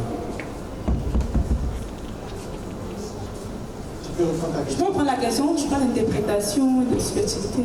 Oui, l'intelligence artificielle ne remet-elle pas en cause l'existence de la subjectivité? Et je parle de subjectivité car il y a souvent une multitude d'interprétations possibles. Je vais prendre un exemple pour essayer de comprendre la question. Quand tu dis par exemple qu'il y a une multitude d'interprétations, on prend un cas peut-être, on va dire peut-être, on va parler religion, la Bible par exemple. Voilà. Au niveau de la Bible, on sait que la Bible a été traduite dans différentes langues, n'est-ce pas? Et si on recherche lorsque tu lis la Bible, à moins que tu aies vraiment l'esprit de discernement pour pouvoir avoir la meilleure définition, bien le message que tu souhaites avoir, ça va être compliqué pour quelqu'un de standard d'avoir la même définition. Si tu vas dans 3 églises, on peut avoir le même verset, mais qui va être expliqué de façon différente par le pasteur ou bien par la personne qui est en charge de l'expliquer. Donc ça a eu une approche différente. Ça, c'est le public qui réagit comme ça. Maintenant, on dit que la machine aussi aura différentes interprétations. Je pense que l'interprétation qui sera donnée par la machine, c'est celle qui vient interprétée par l'humain. Parce que c'est nous, on traduit, si on peut le dire, on traduit l'information pour la machine. Maintenant, il y a un problème aussi qui arrive aussi au niveau de la traduction. Il y a des machines basées sur l'IA qui ne sont pas aussi performantes et ça peut arriver que la machine traduit un peu comme nous on veut traduire l'anglais mot par mot, par exemple. Ça peut arriver, mais là c'est un problème au niveau de l'algorithme. Il faut revoir ton algorithme. Il faut que ta solution soit capable de se rapprocher plus de la traduction normale, par exemple. Ça c'est dans le domaine de la langue que je prends l'exemple. Donc si ça répond à ta question, ça va. Mais si tu as un autre exemple, par exemple, par rapport à un autre domaine aussi, on peut essayer de voir comment je peux aussi répondre à la question. Mais au côté définition, ça va dépendre, en fait, ça va dépendre au travers de l'algorithme. Ok.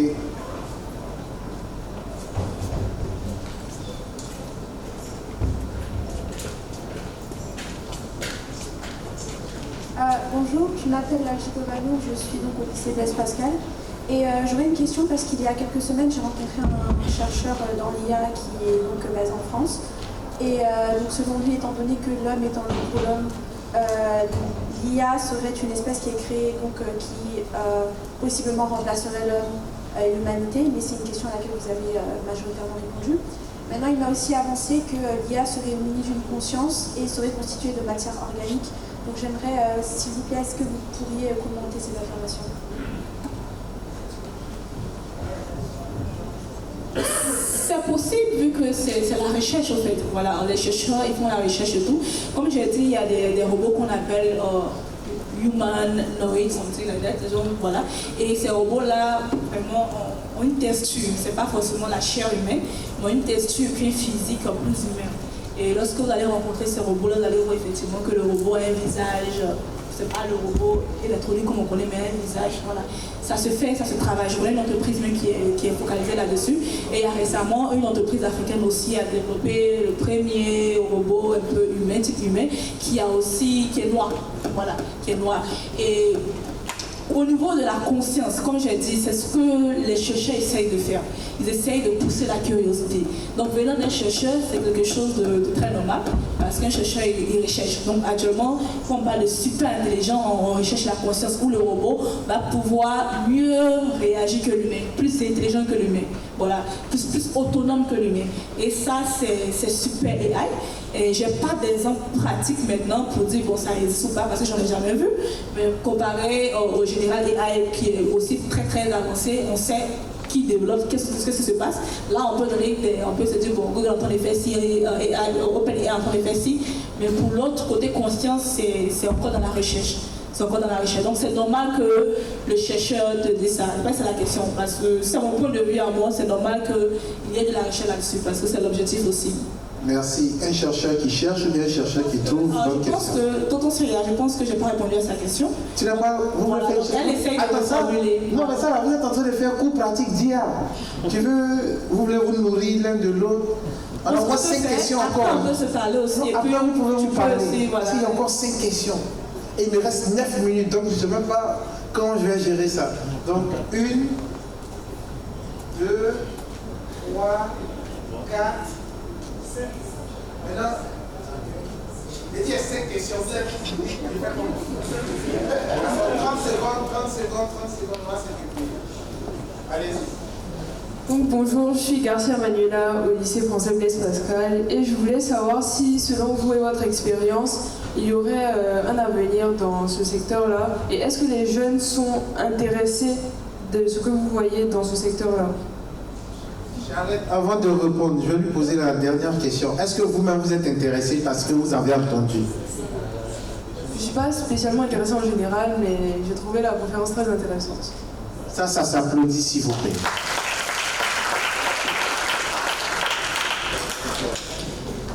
Effectivement, durant ces dernières années, il y a eu beaucoup d'intérêt parce qu'on voit de plus en plus de jeunes qui s'intéressent au sujet.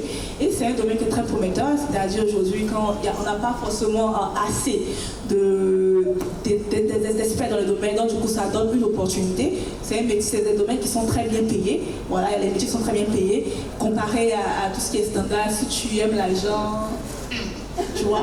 Voilà, donc c'est des domaines très, très payés. Puis aujourd'hui, là, on ne dira pas dans l'âge numérique seulement, mais comme on parle de données, les données vont rester. Donc c'est tout ce qui est big data, tout ce qui est IA, c'est très prometteur. Peut-être côté régulation, il y aura des régulations qui vont être imprégnées. Là, on ne sait pas d'abord quelle régulation va nous permettre de limiter ou pas, mais il y a assez d'opportunités. Je t'invite vraiment à faire quelques recherches aussi et tu peux t'intéresser à quelque chose. Voilà, pour le monde t'intéresse à la conversation, c'est déjà bien, mais essaye aussi de pousser la recherche.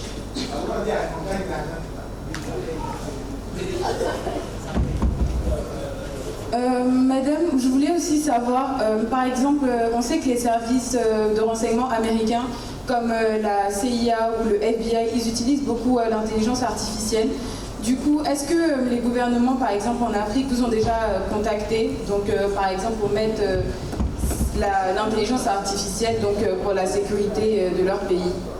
Ok, le gouvernement non, mais effectivement on a eu des cas d'utilisation, on a demandé de pouvoir fournir notre API pour voir côté sécurité, par exemple les caméras dans les villes et tout. Mais on a refusé pour des questions de data protection, la protection des données à caractère personnel. C'est-à-dire aujourd'hui, nous on ne pouvait pas se permettre de travailler avec des personnes qui vont peut-être installer des caméras dans la ville sans autorisation pour pouvoir capter des visages détectés si c'est au vouloir ou pas. Ça, c'est pas à notre niveau. Ça, peut-être, c'est au niveau gouvernemental, comme tu l'as dit, où il y a beaucoup plus de... C'est un peu plus... Ils ne vont pas prendre ce risque-là. Voilà, donc on n'a pas pris ce risque-là lorsqu'on a commencé la startup. On a dit non. On ne peut pas fournir la solution dans ce domaine-là parce qu'il y a le côté GDPR quand tu développes des solutions comme ça, il y a des régulations qui existent, donc tu ne peux pas vraiment te lever un matin, mettre une caméra devant ta porte et puis essayer de capter des visages, à faire des recherches. Il faut faire très attention à ce que tu fais avec la solution que tu développes. Mais c'est possible, comme tu l'as dit, les gens font ailleurs, pourquoi pas le gouvernement, pourquoi pas ne pas essayer ici? D'accord, juste pour rajouter à cette question, pour le point, en tant que consultant pour l'armée ivoirienne, je sais qu'on travaille dessus concernant tout ce qui est lutte contre le terrorisme et autres. Je sais qu'il y a des choses qui sont en train de se faire dans ce sens. Je pense qu'il y a des annonces plus officielles qui vont être faites soit dans les mois à venir et autres. Donc c'est pour dire qu'on y pense parce qu'on pense aussi à la sécurité de nos concitoyens, quoi. Avant de vous passer la question, je reviens ici. Oui, non, je voulais juste rebondir sur ce que vous disiez auparavant, à savoir que c'est un domaine qui était très très bien payé. Et là, vous veniez de dire que vous avez refusé donc, de travailler pour un projet qui était ambigu au niveau de la gestion des données personnelles. Donc je voulais dire, et si ça avait été vraiment exceptionnellement bien payé. C'est-à-dire souligner le fait que, et vous avez parlé aussi de solutions que vous proposez à des marchés, donc souligner le fait que pour l'instant l'intelligence artificielle, elle est gérée, commandée par des intérêts qui sont privés, qui sont souvent des intérêts énormes, on connaît tous, et qu'il n'y a pas de législation d'État, de supra-État, mondialisé, etc. etc. Ça devient un choix, parce que c'est prendre le risque aussi de finir en prison. Donc tu peux prendre le risque de peut-être te faire payer à 200 000 $ aujourd'hui et puis tu termines en prison. Tu ne vas pas avoir le temps de profiter de ces dollars-là. Donc pour nous, vu qu'on était une start-up, on démarrait dans le domaine aussi, on faisait très attention aux régulations. C'est des choses qu'on ne peut pas se permettre de faire. Mais si l'on venait par exemple d'un État, peut-être gouvernement, qui a peut-être vraiment une influence dans tout ce qui est régulation, ça change la donnée. C'est-à-dire tu es accompagné par le gouvernement. Donc tu peux travailler sur ce genre de projet-là. Mais une personne lambda, peu importe le type d'argent que tu vas envoyer, on ne pourra pas. On a même été contacté aussi à une période par une entreprise chinoise qui voulait avoir accès à nos données qu'on avait. On a dit nous, on n'a pas de données. Parce que ça, c'était un risque, on n'a pas de données. Si vous voulez développer une solution avec la peau noire, développer, chercher vos données, on n'a pas de données pour fournir. Voilà. Donc il faut faire très attention avec qui tu travailles, avec qui tu collabores lorsque tu es dans ce domaine-là. C'est un peu comme la cybersécurité, très risqué. Merci. Les 3 dernières questions. Attendez, je fais le tri rapide en même temps. 1, 2, 3, 4, 5. Et c'est fini. Merci. Oui. Alors, est-ce que le développement de l'intelligence artificielle ne va pas impacter la créativité et l'imagination de l'homme, dans le sens où au final on va se reposer uniquement dessus et ne plus faire d'efforts nous-mêmes? Je parle bien des utilisateurs. À la base, ça pousse à la créativité, parce qu'il faut réfléchir, penser pour pouvoir développer ces algorithmes-là. Maintenant, au côté long, si on compare avec la technologie standard, on voit bien que les jeunes d'aujourd'hui sont un peu paresseux, comme on dit. Donc, on peut prendre ça comme ça. Sauf ceux qui sont dans la salle, ils ne sont pas paresseux. Non, mais la paresse n'est pas forcément négative. Vous aussi, je vous défends, vous êtes là, Jean. André a raison. La paresse n'est pas négative. Ah. Normalement, un paresseux cherche à pouvoir faire une tâche facilement, donc créer des solutions. Donc dans cette optique-là, ça peut ne pas être une approche mauvaise, négative. Voilà, donc comme ça marche. Mais effectivement, pour les personnes qui ne créent pas ces solutions-là, ça facilite la tâche. Donc aujourd'hui, madame ne doit plus la maison, il y a un robot qui est là, monsieur ne cuisine pas, peut-être qu'il y a une plateforme, un logiciel qui permet de mettre tes menus de cuisine automatiquement. Donc ça lui facilite la tâche, mais je te concentre sur autre chose. On peut prendre ça comme ça. Ok, la prochaine.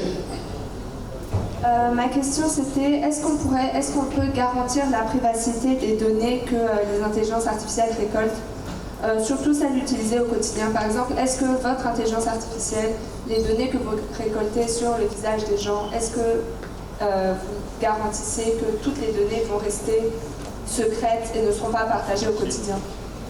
Ok, je reviens pour notre start-up. Pour nous, on ne travaille pas directement avec l'individu lambda, c'est-à-dire avec une personne normalement. On travaille avec des entreprises. Donc ces entreprises-là ont une responsabilité de pouvoir informer, donc pouvoir écrire, comment on dit ça, une politique au fait de confidentialité où le client va accepter avant de donner son image. Voilà. Et aussi, je reviens du fait qu'au moment où, par rapport aussi à côté base de données, nous, on ne sauvegarde pas. Vu qu'on travaille avec une entreprise, l'entreprise a ses clients, elle a ses données. Donc l'entreprise conserve ces données-là. Nous, on a une confidentialité avec l'entreprise. Ça, c'était la base. Parce que, comme je dis, on démarrait en tant que start-up, donc on allait sur quelque chose de plus facile pour nous et sur le côté sécurité, pour ne pas se retrouver quelque part. Voilà, donc c'était comme ça. Et voilà, donc c'est ça en fait. Donc du coup, ça va dépendre de l'entreprise, mais à la base, quand tu donnes une solution, il faut t'assurer que l'individu qui donne son image est conscient du fait que je donne mon image et l'image va être utilisée aussi pour ça. Et Et vous aussi, c'est-à-dire nous, en tant qu'individus lambda, on doit être responsable, on doit prendre le temps de lire. Lorsque vous voyez politique, arrêtez de faire asseyez-vous, lisez, essayez de comprendre c'est quoi cette politique-là. Aujourd'hui, on essaie que beaucoup d'entre nous, disons-nous, on ne lit pas. Ça a l'air d'être long, n'est-ce pas? Non, c'est petit, c'est écrit en anglais, parfois. Exactement. Et ça aussi, c'est un défaut aussi pour ne pas encourager l'individu à lire, parce qu'on sait ce qu'on va faire avec les données par exemple. Donc c'est très dangereux. Essayez de prendre du temps, essayez de lire, essayez de voir vos données au bon cours. Voilà, demain vous vous retrouver en Chine avec vos données, vous ne comprenez rien, par exemple. Donc essayez d'avoir une petite responsabilité par rapport à ça. Si vous dites non, c'est non. Si vous dites oui, c'est oui. Voilà. Merci.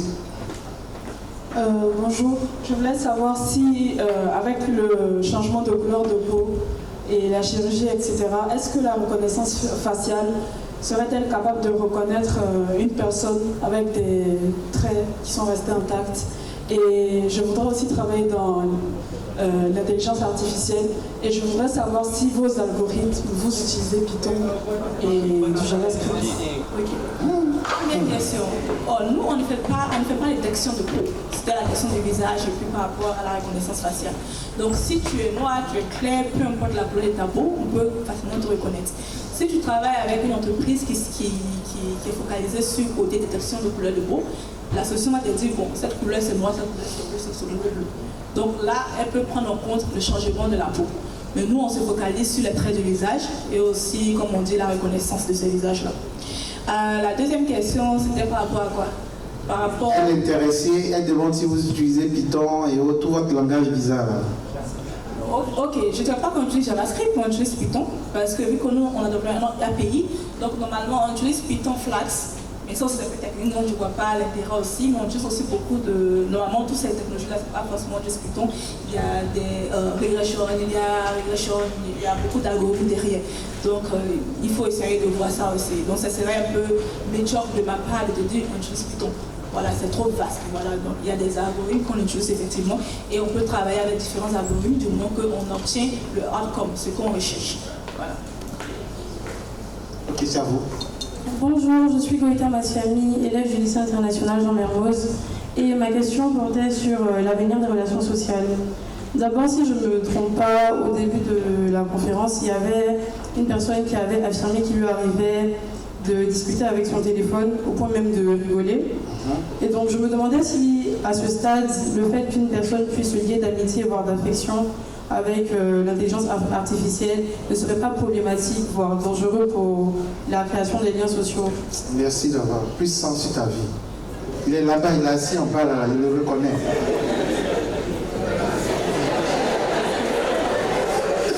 J'arrête ça à toi.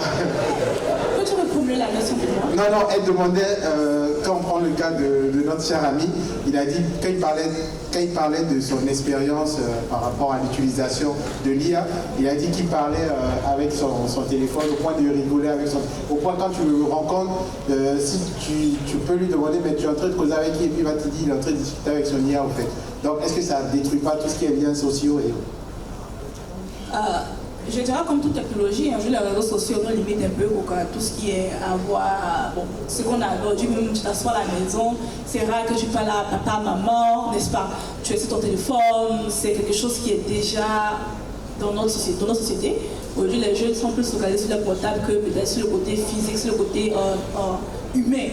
Aujourd'hui, en entreprise, on parle des remote working, vous travaillez de la maison. Donc, il n'y a plus vraiment ce besoin-là d'être vraiment présent physiquement. C'est des choses qui existent déjà. Donc, l'IA, effectivement, selon la tâche ou bien la solution, elle peut limiter quand même l'approche sociétale, en fait. Elle peut limiter, voilà. Selon les cas d'utilisation. Merci.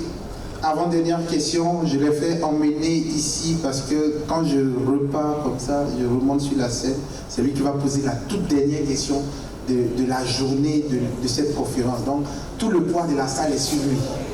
J'aimerais pas être à sa place.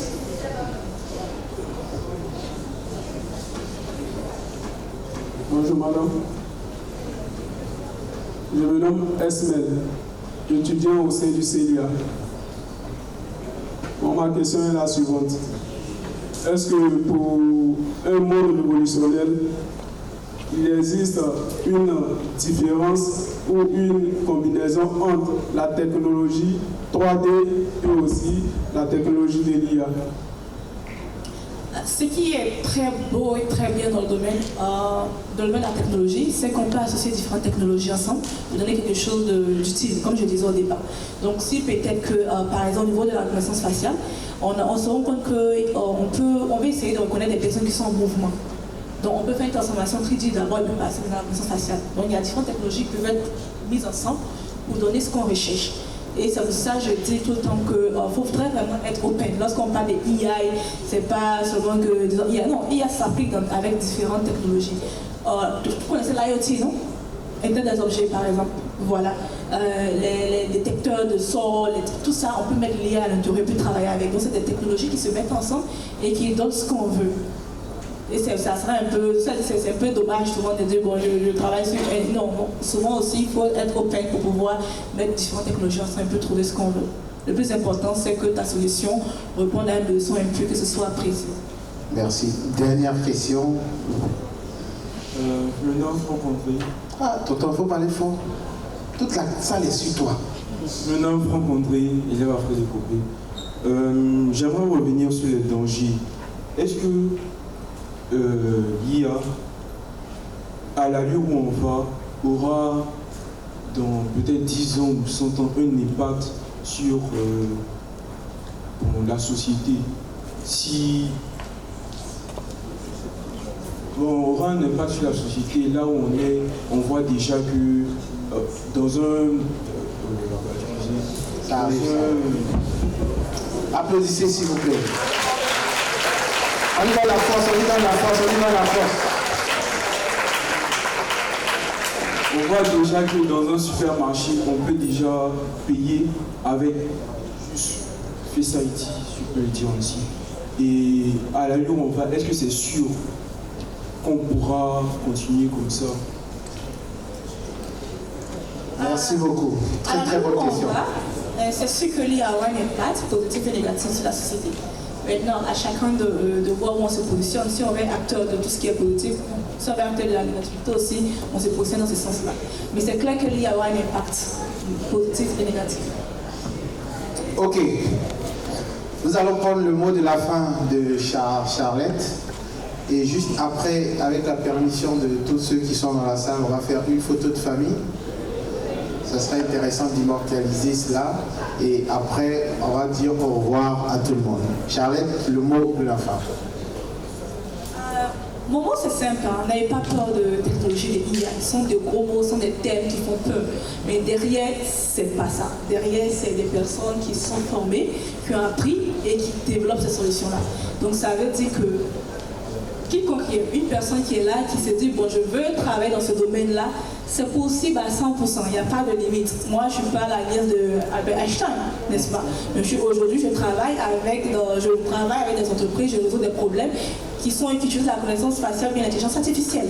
Donc, c'est-à-dire que tout le monde peut le faire. Donc, n'hésitez pas à faire des recherches, n'hésitez pas à vous intéresser au sujet.